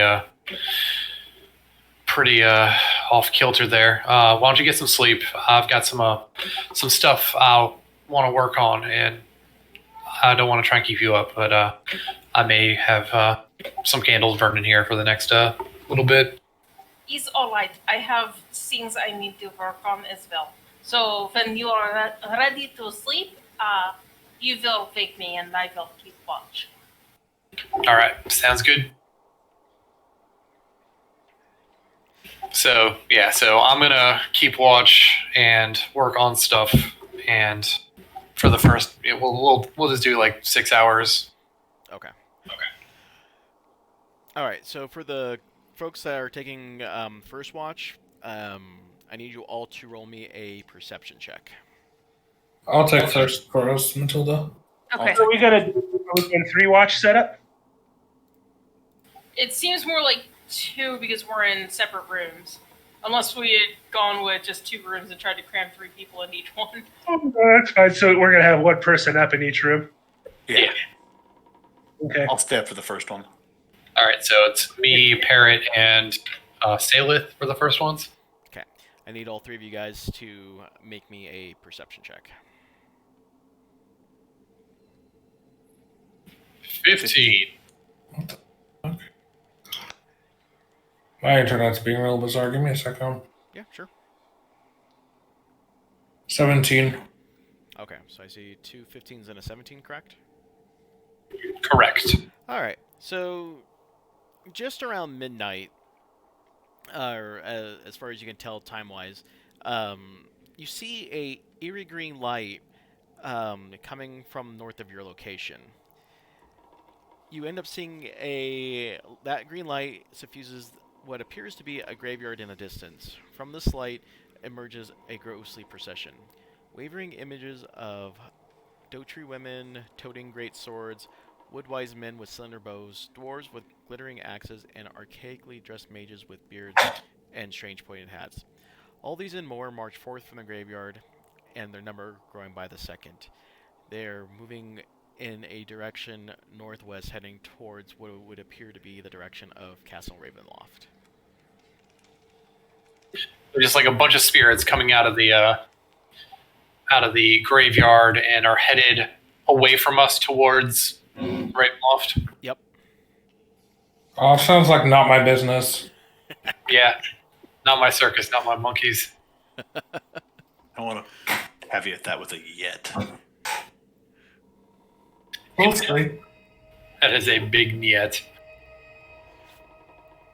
Yeah, but that happens during your guys' watch, and within an hour or two, the green light starts to fade and spirits stop coming out of the graveyard. Wait, so that happens for like 2 hours straight? Yeah. Oh, that's a lot. Oof. Well, yeah. Well, 2 hours would put it like right at changeover time. That's an actual armada of spirits. All right. While my watch is going on, I'm going to spend time. I'm going to use using the flask that had or the vial that had the healing potion that I had used on Vika. Mm-hmm. I'm going to be taking notes in my book that I had procured from my mentor, and using the candles and the vial that I have, and as well the notes. I'm going to be like writing down notes as I experiment and like try and figure out things that it's talking about, because there are a lot of notes about mutations and ways to make that sort of thing work. So I'm trying to like find a way to brew up these mutation things. The wonders of trying to roleplay getting your specialization. Yeah, don't judge me. It's good. So probably by the end of my watch, I'm going to have like figured out a way to like get these chemicals like over a slow burn over a stupid candle, like tied over a candle, but it's like not like, it's fairly rudimentary. It's all jury rigged. Yeah. So when I wake Vika up, I'm like, all right, it's your turn to watch. Fucking done. But do me a favor, just that's all this stuff that I've got over here on the desk. If you just like leave it, it's doing its thing. Just like, I want to check on it in the morning. Just leave it where it's at. I assume this is not an elaborate attempt to burn down the inn in some sort of protest of something. No, if I wanted to do that, I would just fucking burn it down. Next time you want to play with volatile chemicals and fire, perhaps set these up in the merchant's shop. Okay, I'll do that next time. But I'm fucking bushed, so I'm going to bed. But just so you know, while you were asleep, the giant fucking army of undead ghost things just like all got up from out of the graveyard and headed towards Castle Ravenloft. So, yeah, so just so you know.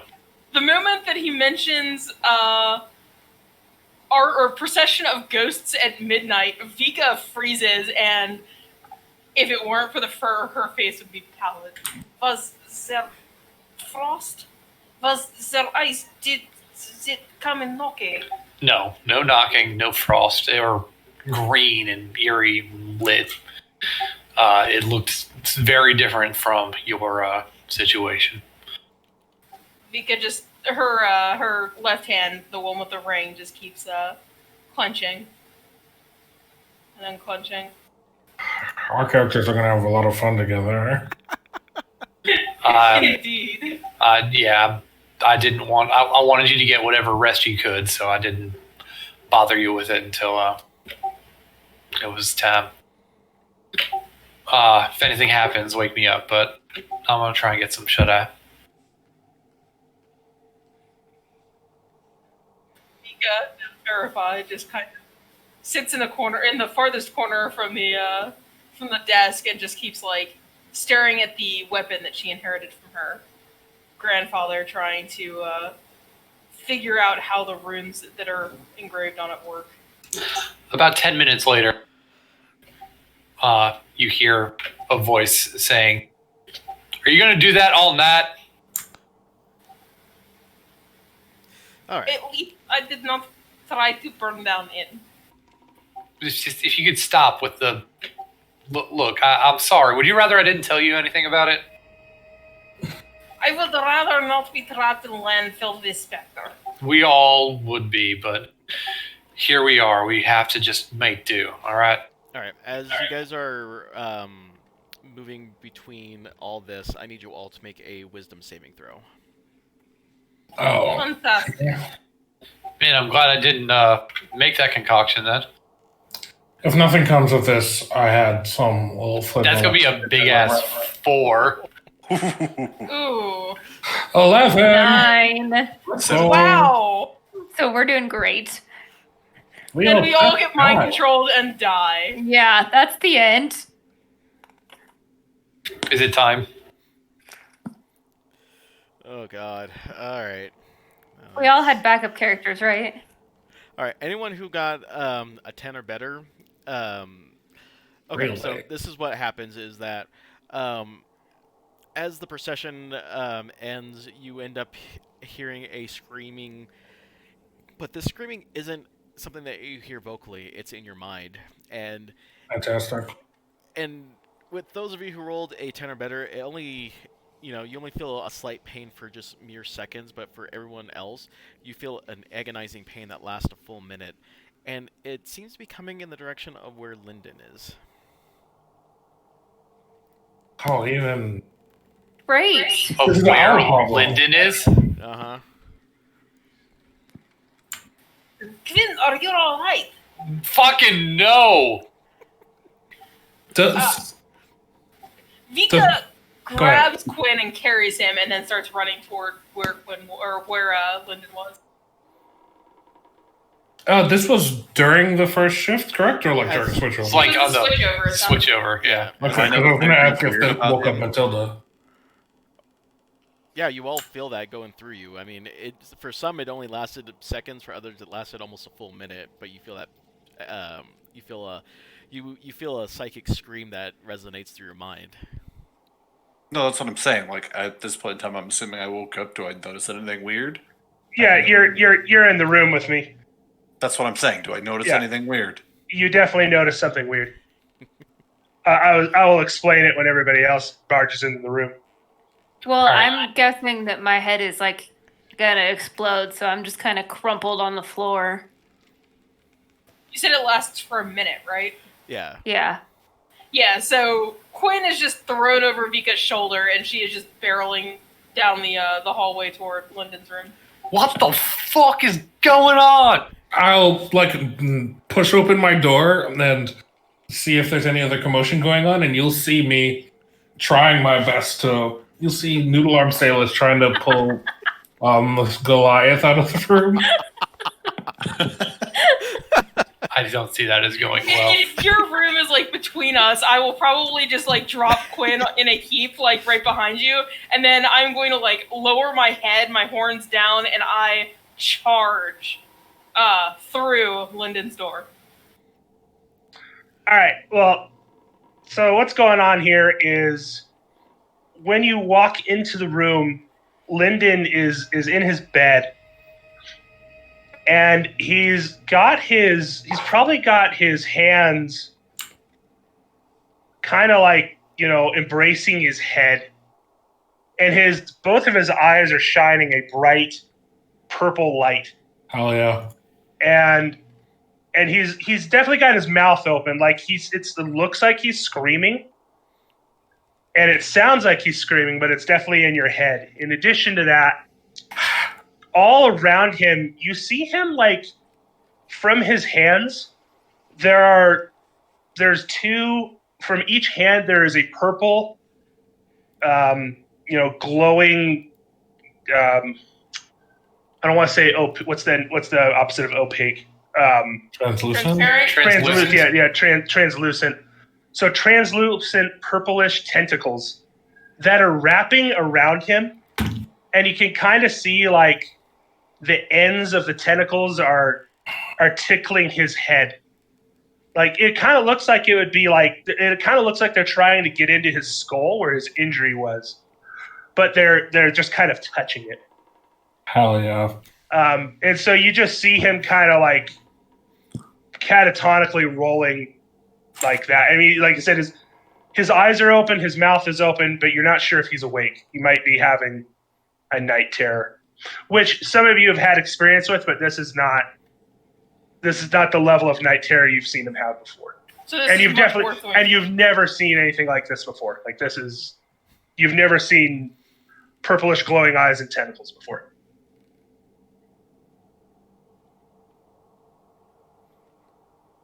I'm not going to scream.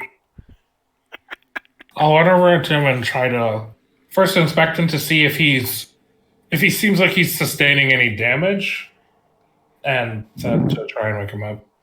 Speaking of sustaining any damage, do we sustain any damage or anything? No damage. It's There just- was no damage other than the door that Vika is now standing on, like staring at Linden in horror as Salith tries to circle around her. Exactly. Poor door.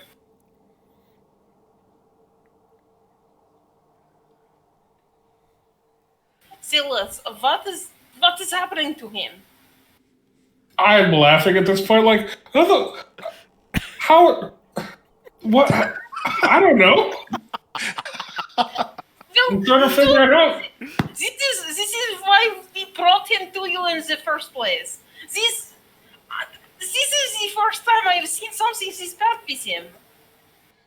I can do a couple of specific things that I don't think will solve the problem. I'll cast Cure Wounds. I'll put my hand on like the spot on his head. I mean, do you try to wake me up? That would probably be important. Yeah, I can, but I was going to inspect like where the tentacles are looking to see if it's bleeding or something first, just to see if you're injured, and then I'll try to wake you up. It doesn't look like it's. It definitely doesn't look like it's like physically penetrating him. It's like translucently going into his head, though. I'll shake him awake. Try to push away the tentacles. I know he doesn't like people touching him or the scar. I think. Maybe. He kind of wakes. He definitely shakes his head. What? Oh no! Where am I? Salith, or where are we? What's going on here? What do you want? Are you? Does he do the tentacles disappear? They do not. And as he's talking at you, I think you're probably like hearing him say that, and there's still you are all telepathically hearing something else as he's saying that. Something other than what you're saying out loud? Yeah, he's probably like telepathically thinking to himself like, "Oh God, he's found me. That illithid has found me again." I would like to think real hard back at him. I've got you. You're safe. As safe as you can be for now. And also I'll try to touch the tentacles. I'm pretty sure they're just translucent. I don't think they're just like they're like psychic. They're like the Okay. psychic soul knife thing. Cool. I wanted to see if I could interact with them. Mika kneels down next to Lyndon. Lyndon, the squid is not here. There is something coming out of your head. Am I free? Are we not? Am I free still? Is he back? Does he have us? Does he have us? He is not here. Where are we? You are free. It is No. alright. No. He can't be finding us here. He did not find us. Oh, very You good. are having bad dream. What are these things coming out of my bloody hands?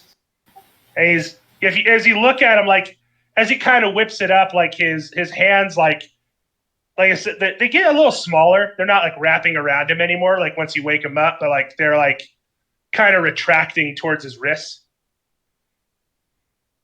But they're definitely like floating in the air in front of him.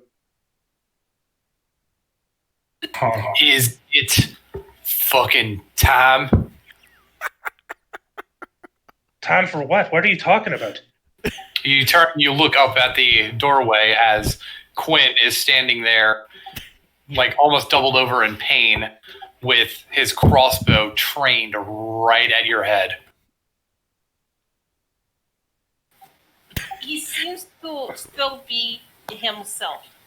In your head, you definitely hear like, don't even think about it. I'm fine. I'm fine. I'm very fine, Quinn. This is just a setback. I'm not evil. I don't want to kill anybody. Tilda's like totally ready to throw hands. Did we all just hear that thought, or was it just Quinn? You probably all heard it since I can't control this yet.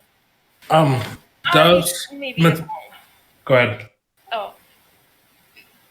I may be wrong. I step out of the way so that Quinn has clear shot. Does Matilda have her weapon out? Hell yeah.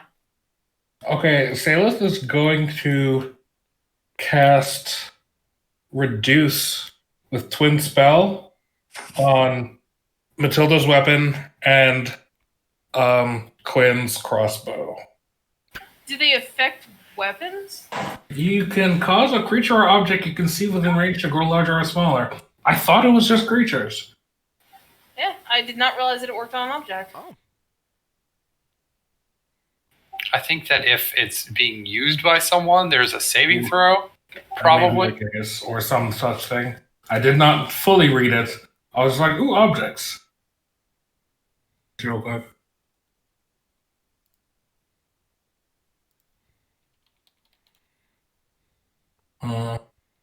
Literally, next sentence, choose either a creature or an object that is neither worn nor carried. Okay, fair. With that in mind, I will stand in front of Quinn and say, this is not the way. He's fine. He's lucid, right? Look at him. This is part of reason we kept him with us. If he loses control, if the thing in his head takes control, then we must stop it before it does terrible things. Have you ever tangled with a mind flayer? He's in control, though. Listen, give me a moment here. Listen. I'm obviously. It's a little weird right now. I understand that, but I look. I'm standing with my feet. Look, I'm not floating in the air like some damned beholder or something like that. I am in control. Look at me. I'm in control. As he's like waving his hands, the tentacles are just kind of like flailing around a little bit. They're not like lashing out at anybody, but you can tell like they're like kind of having a mind of their own at the moment. I do not think that waving your hands is helping with anything. Do you guys seem to stand down? I'm definitely still training my weapon on him. I'm freaked the hell out. I am ready to step in if something happens. Look, I think I lower my weapon a little bit, but I'm still definitely very cautious. I understand that was alarming, that was concerning and disruptive and uncomfortable, but observing Quinn now, does he seem like he's actively in pain? Or like has suffered an injury? I'm recovering from the psychic shock, but I'm not like actively in pain, but I am like jaw clenched, determined look on my face. No. He didn't actually hurt anybody. And, like, my fists are kind of clenched and my arms are shaking and, like, my fingertips are getting a little frosted over. But he's fine. He's in control. I pulled this one off of a pile of bodies that included the man who taught me everything that I know about what I do, who I had to put a crossbow bolt through his head because he became one of those things. I've been keeping an eye on this one ever since then in case that happened to him. That's why I've been traveling with him, in case he turns into another one of those things. Well, I don't have any spaghetti coming out of my mouth now, do I? Look, Not other than the spaghetti that's flying around you. Well, that's not necessarily a particular trait of the Mind Flayer. The ones you experienced, at least, or what you told me about. Right, Yeah. right. Listen, I'm completely lucid. I have control of everything, other than the fact that I'm not moving my mouth to talk right now. Let's not look beyond that. We're going to figure this out. I'll reach back and, like, try to grab at the tentacles again to show that my hands are passing through them. Like, look, they can't hurt anybody. They're not doing anything. All we know this first step of him turning. Sorry, what?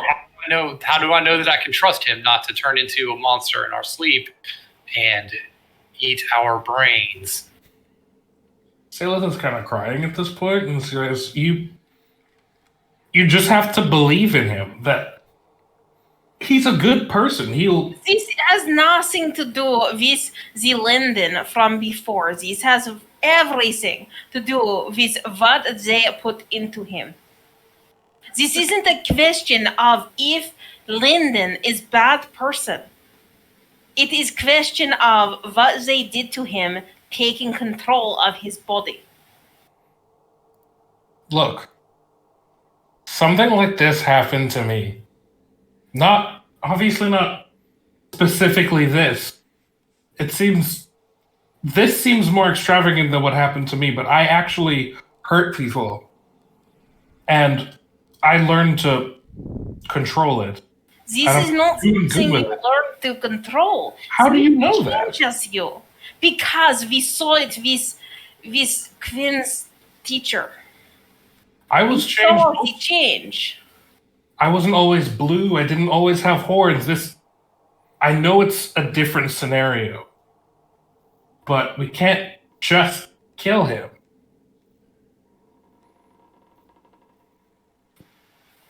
Do you wish to sleep next to Mind Flayer? Do you wish to have your brain ripped from your skull? To have your mind taken over by some sort of infectious parasite? Okay, hold on. I know what you're worried about here, all of you and the lot, and I know it's something that you've been worried about. Perhaps we can, maybe there's someone that we could have the local priest or some witch doctor or something like that. They could have me checked. Maybe they could figure out if I'm transforming into some hideous creature thing. Or maybe this is just, some residual effects. Maybe there is a positive effect that came from when you recovered me. Perhaps you are being a little too rash and this being a downside, if that makes any sense. Maybe when you rescued me, you stopped him from doing whatever dastardly deed that he was trying to do to me. And these are some of the residual effects. Yep. You're in land that this is for all of our deaths. Is it wise to keep potential enemy with us? Did this happen to your teacher? Did he grow ghostly tentacles? He grew physical tentacles. He grew his tentacles. And started to speak in mind. This seems different. And when he had the tentacles, could he communicate as he was himself? Was he Changed. Process changed him over time. It was not instant, bam, suddenly try to eat our brain. It was long and painful. It was agonizing to watch, and I do not wish to see this again. It is better to put out of misery before process is complete. Before the mind is gone. Well, you don't know that for sure, though. That it's going to happen that way. Can It's I not convincing. turn around and look at Quinn? And not Quinn. Almost called you Leopold. I'd like to inspect him and try to do like an Arcana check to see if I can figure out what's happening. Oh, on Lyndon? Yes. Yeah. His name is not Leopold. Oh no. Oh. Oh, wow. Hold on one Sam. second. Hold on. Same thing. Fuck. 3. Womp womp. Yeah. You got nothing. You just wanted to add some flavor for your class specialization, and now you're going to get murdered.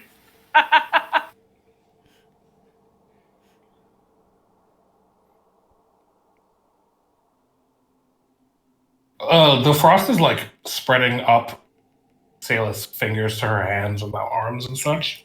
When Vika notices the frost, she sort of flinches away and starts like looking very warily at you. Like she is on edge ever since the ghosts were mentioned, and now that she's seeing frost, her left hand keeps like clenching and unclenching. Listen, I understand I understand why you're frightened, and if it's a situation where things go bad, then it goes bad and it goes sideways. But let's be perfectly clear here: we have people we can talk to.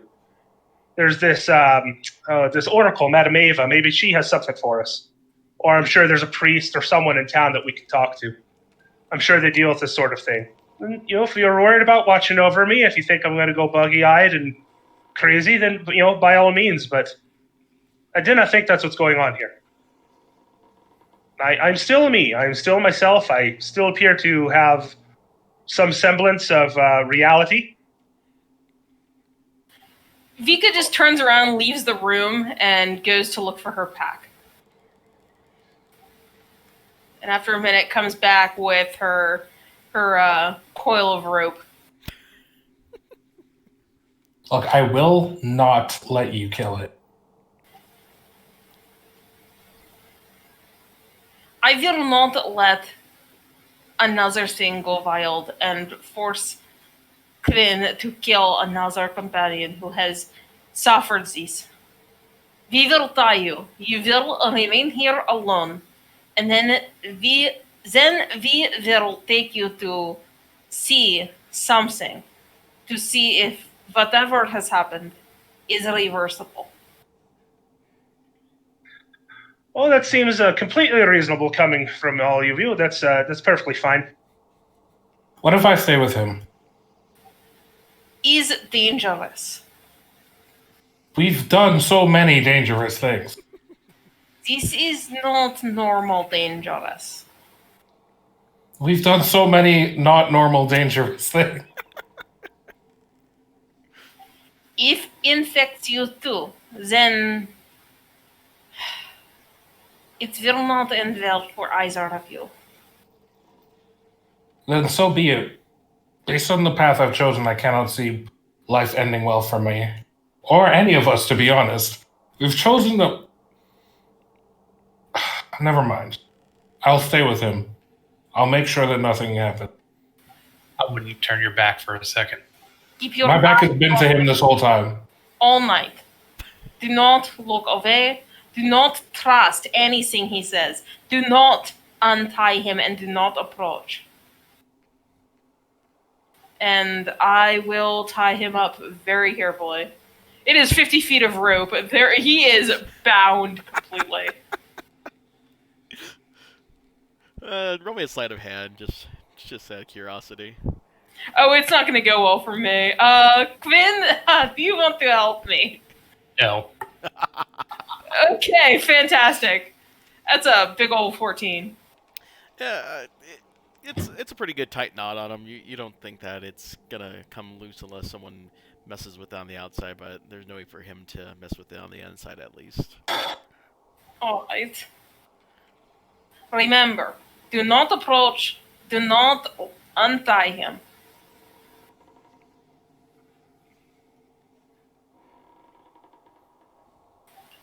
And Vika gives a very wide berth to Salith, like trying to avoid like even coming like close to the cold radiating off of her from the frost.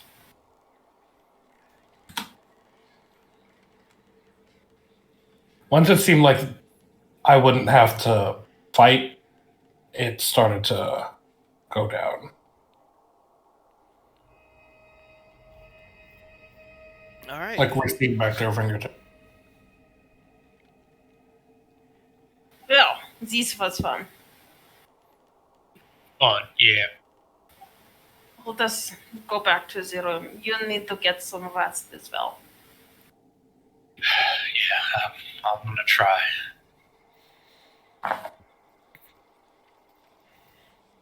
All right. Anything else going on before you guys resume your rest for the night? Vika just goes back to her corner and goes back to like quietly murmuring to herself. She tries to look over the runes that are traced onto the weapon and armor she got from her grandfather. I'm gonna invite Parrot to spend the rest of the night in my room, so he doesn't have to stay here. When I do that, I'm going to hide my ring in a certain spot and go within my ring. Okay. All right. Well, if there's nothing else, the rest of the night goes without any sort of odd responses or events. So, Just out of curiosity, how large are the rooms? I'd probably say probably a good by 15 by 15 foot. Oh, good, because at some point in the middle of the night, Quinn is probably shaken awake by a very accidentally 15-foot tall Vika. Oh. What the fuck? Quinn, I see something went wrong. I was looking over the runes and I'm sort of I mean it sort of worked. You didn't knock over my vial, did you? She is twisted and trying to like the only things in the rooms that have not been touched are like half the bed and the vial. She is twisted herself to try and avoid knocking it over. Oh, well then, hopefully you found a way out of it. Yeah, good, yeah. Really? Her horns are like half stuck in the ceiling. Oh shit. And that's Giant's Might. I would have spent some time praying, kind of frantically, and what I know that your name is not Leopold, but that's all that my mind wants to accept. Lyndon. Yeah. Lyndon would have probably overheard me kind of like hastily muttering to myself. And if you're actually paying attention, it doesn't really sound like prayer. It sounds like very casual conversation. With me being just like, hey, everything's fucked. Like, more fucked than I could have imagined this particular day could have went. I mean, I've imagined days going worse than this before, but just not. When I woke up expecting werewolves, I didn't. Well, you know what happened. And now there's Lyndon, and also I'll very, very also casually like start talking to the Morning Lord. That's what it was. Yep. Yeah, the Morning Lord and the Mother of Night, being like, Hey, Morning Lord, like, are you here? I've never heard of you, and I feel like you're the kind of god that I definitely would have heard of. And also, there's no sun, so that's super weird. I hope you're okay. I hope you're looking out for these people that are talking to you. And also, Mother of Night, you obviously seem to be here because this night is super intense, like very much night. And the like anxiety and tenseness in her voice kind of at the end of this because she seems relieved at least. What? That's more or less. Okay. Anything else?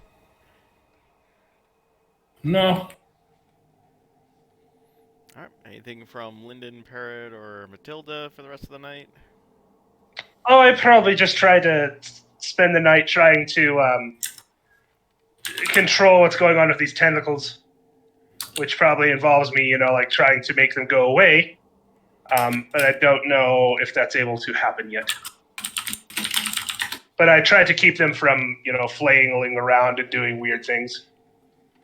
And it seems as my psychic connection thing has stopped. Probably, hitting other people up for now.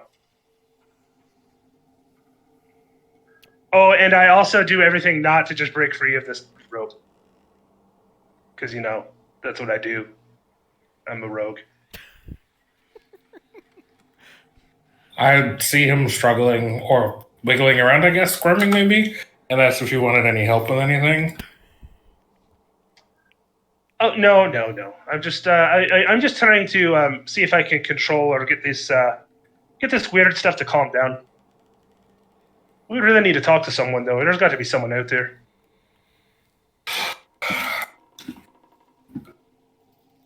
One thing I did was rather than trying to suppress it, no, this is probably not a good idea right now, considering all this just happened. We can think of options tomorrow. Well, yes, I do feel like these are an extension of me, like it's something that's in my head or my hand or something.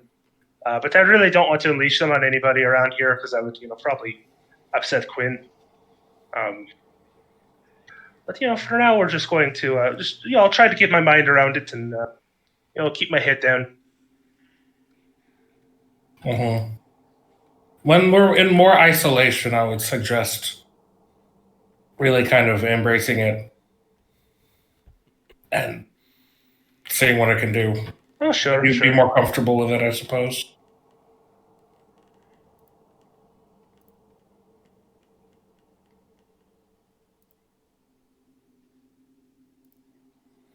Okay.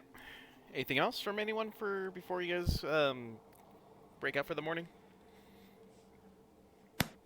I'm just gonna stay like hyper vigilant all night to make sure nothing wonky goes on.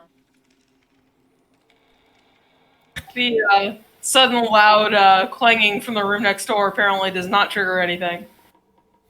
It only lasts for a minute anyway.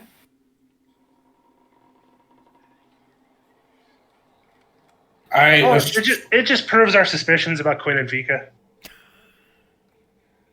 It's mostly just some grumbling and cursing and things like falling to the ground. So exactly what you just said. Oh God. Oh. So, I assume I would have, since I was watching Lyndon all night, I assume I would have had a point of exhaustion. Oh, right, because you never got your full rest at all in all of this. So, yeah. So no spells back, no sorcerer points back, no rest. Oh, I shouldn't have said anything. You should not. You should not have said that you were going to watch him. That's why I tried to get everyone to leave. Oof. No, I needed to watch him.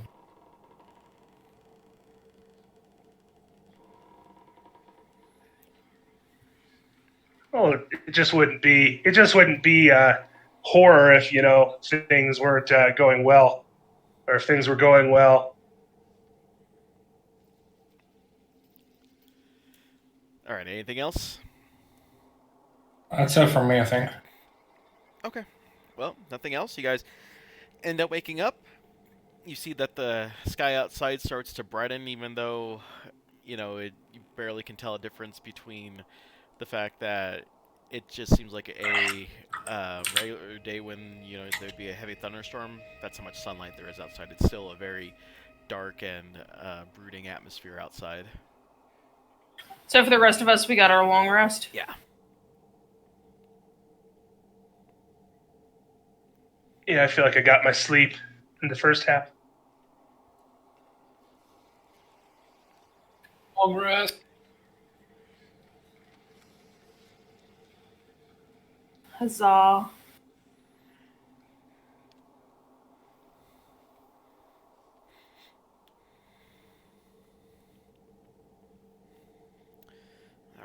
what else we got going on in this town?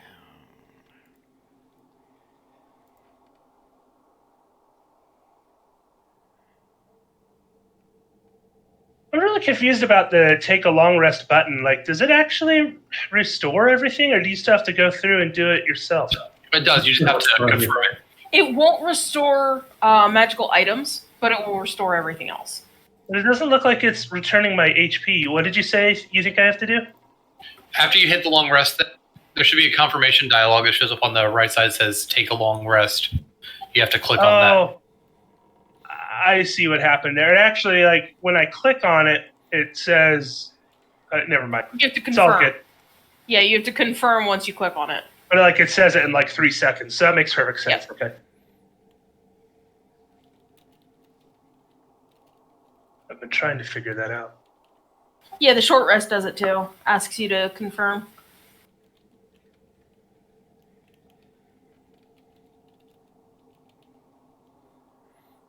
Yeah, just as a heads up, the only thing it does not change is magical items, because some magical items are wonky and require at dawn, and it doesn't matter if you take a rest or not, or things like that. Or some Well, the of them thing require about you to roll. magical items is that magical item doesn't rest with you.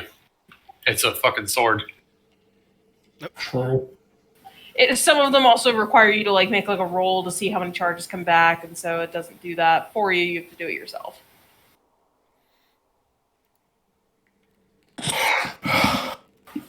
But anyway.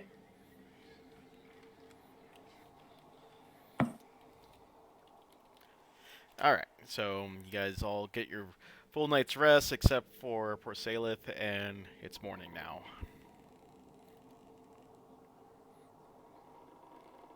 First thing I will do is go and check on Lyndon and Salis to ensure that Lyndon did not eat Salis's brain.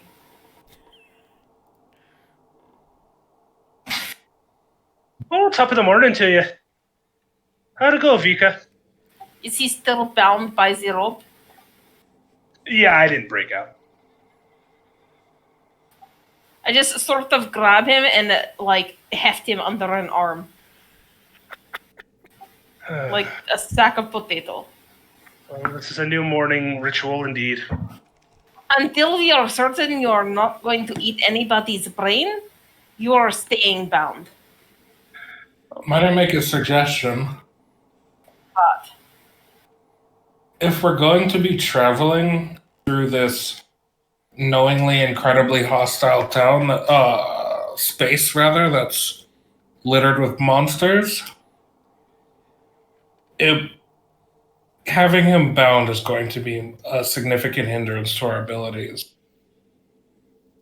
and having him eat somebody's brain will also be problematic. We'll just let him go first. I suppose that is fair option. I don't think it should be too bad. All right, I will untie. You do not leave our sight until we are certain. Fair enough. I just want to get down to breakfast here, if that's all right with you. Vika steps aside and watches Lyndon go through the door. Does not want Lyndon behind her.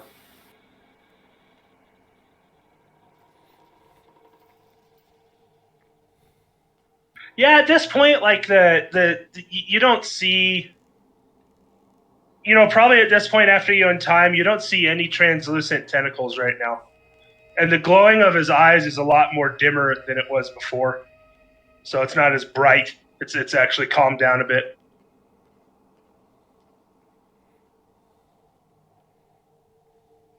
And he merrily strolls down to the bar. Ugh.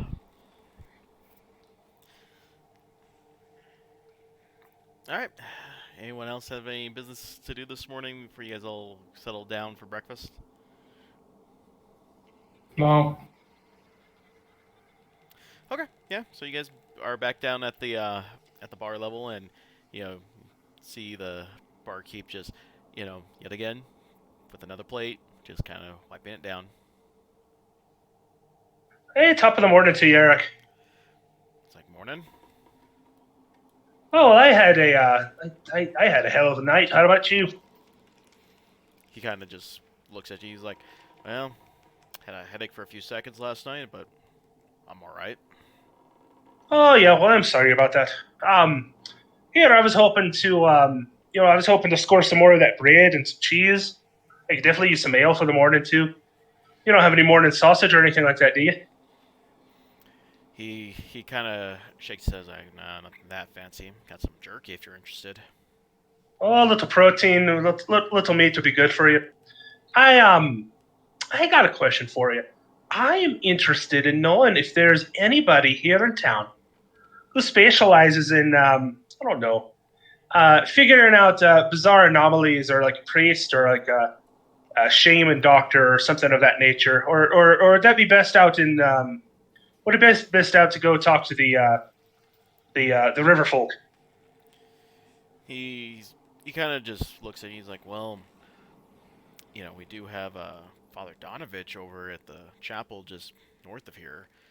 If you're looking for a priest, not entirely sure what he specializes in, but he's been well, up until late, he was kind of the town spiritual leader." Yeah, does he do good at like identifying strange anomalies or things of that nature? Well,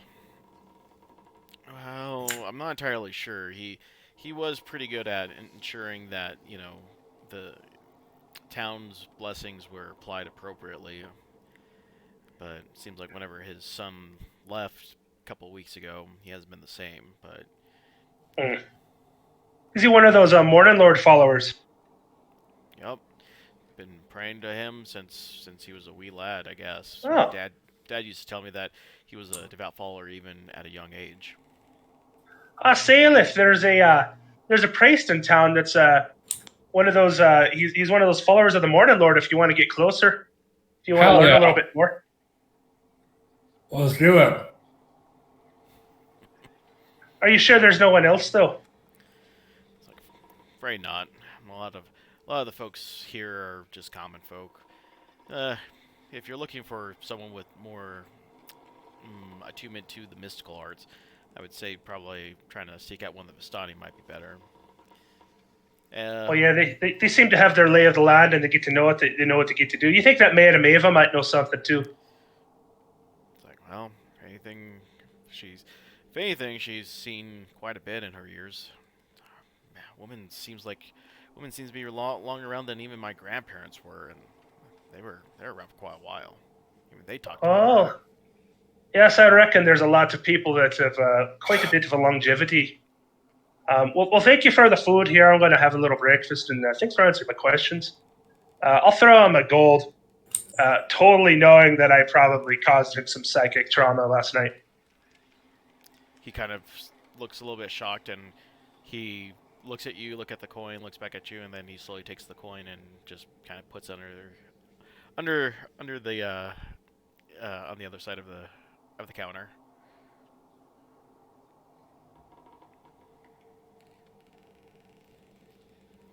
And I'll grab my drink and go over to the table over here. I don't know where everybody else is going. They're just all kind of clumped up over here. Yep.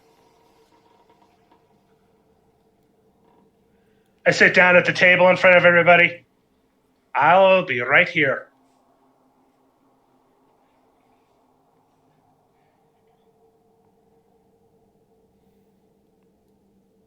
All right. Anything else?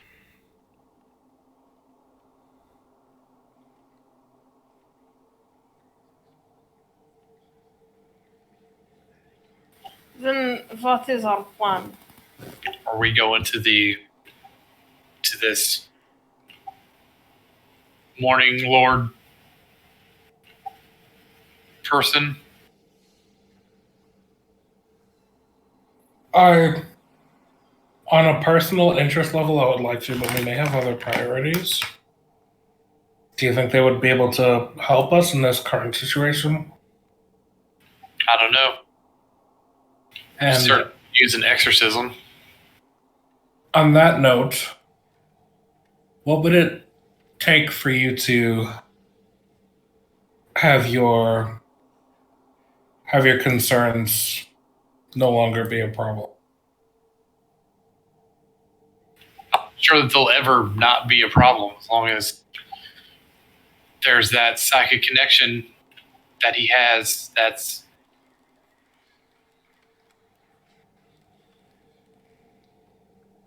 however ill-gotten gains he received it, it's going to be a reminder of what I've lost.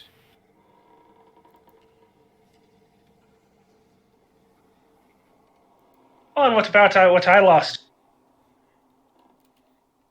I'm sorry if you're sitting there crying about yourself, but you're not the one who had your head carved open. Yeah, well, we can do that again if you would prefer. I'm just saying, be a little more mindful of other people's feelings. I am of yours. I understand that you're wary. Perhaps saying mindful is not best word to use for this, yes? He does have a point, though. I understand that it's a reminder of hard times, but that doesn't mean that we can put It's all not of that just- onto him. Yeah. It is not all just a reminder of hard times, though. It is a rational concern and weariness. This is problem that is dangerous. We do not know when he will lose control and turn into one of them. And they are powerful. They are dangerous. And we are already in dangerous land. This just makes it harder. Yeah, so one day we're going to wake up and he's going to have transformed and he will just murder us all in our sleep. So, yeah, I'm super on board for that. Well, there's one way we can find out if that's going to happen. I see we're in the feeling stage and not the solution-oriented stage. This And I is not crack a weary smile. This is not about feeling. This is about knowing what will happen because I've seen it before.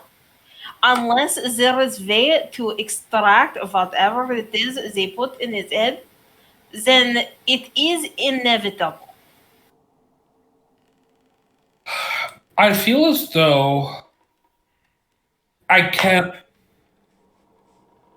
simply trust what you say is inevitable on its face, because this is not something that you completely understand, is it? Is something we have witnessed before. In exactly this situation, so you're... I've seen a person who has taken and had a thing implanted in their head, seen them turn into one of those creatures, and then we found him in a nest of them. And I've been keeping my eye on it because I thought it was just a matter of time until he became one of them too. And then this happens. It's like flu, yes? Many people catch, but not everybody have same symptoms. Some people cough, some people vomit, some people spew from both ends. Some people just feel a little tired. But I feel a little tired. is always flu. This is no different. This may be simply different symptom of similar change. Ordered something completely different. Exactly. That's not something that I'm willing to just accept based off of one case that you've witnessed. I don't mean to minimize your experience or Then how fuck, difficult it was. stop. Hmm? Then stop minimizing my experience. I saw everything in my life get eaten by one of these things. And now your hopefulness is going to try and convince me that this isn't going to happen again. What I'm saying is, my thinking about this as logically as I can, one sample size is not enough for me to murder my friend. It's not about murder. It's about ensuring that he will not become monster. Yeah. Well, whatever. I mean, we're doomed to death in this place anyway, so if it comes from him eating our brains in our sleep or from whatever is in the mist that everybody just alludes to is going to kill us regardless, I guess it doesn't fucking matter at this point. Can we just try and find a way to get out of here?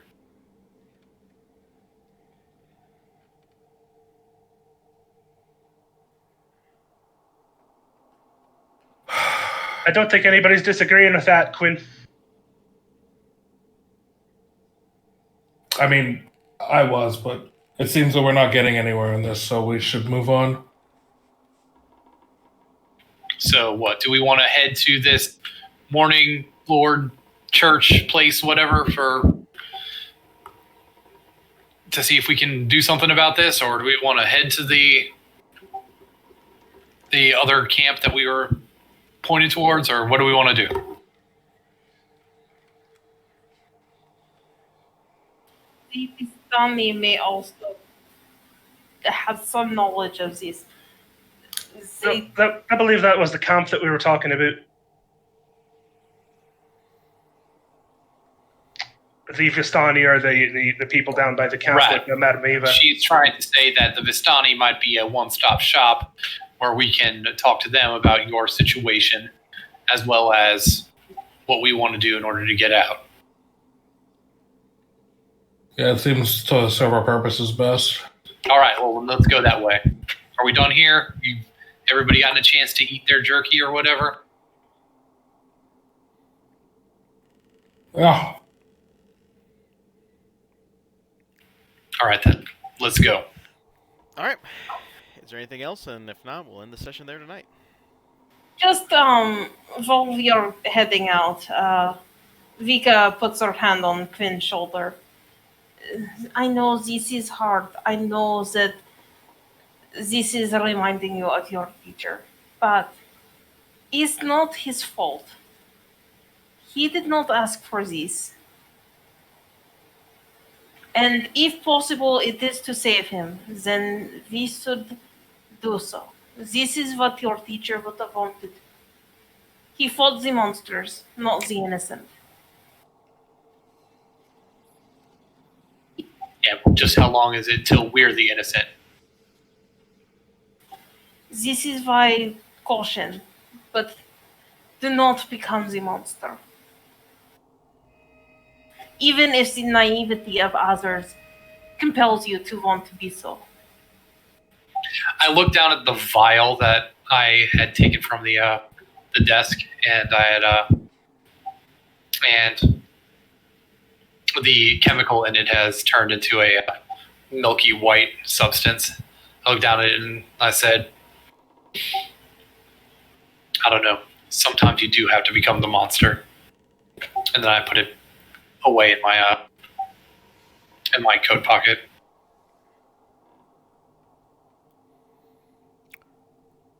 Vika just sort of nudges him with her shoulder. It will be alright. We will find a way.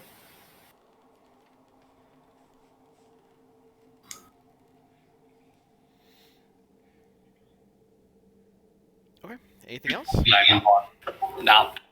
Nope, that is it. All right. Well, I think we'll end it there for tonight. And we'll get back to it here hopefully next week, if not the week after. We'll see how everyone's feeling with everything going on. And you guys have a good night, and we'll catch you next time.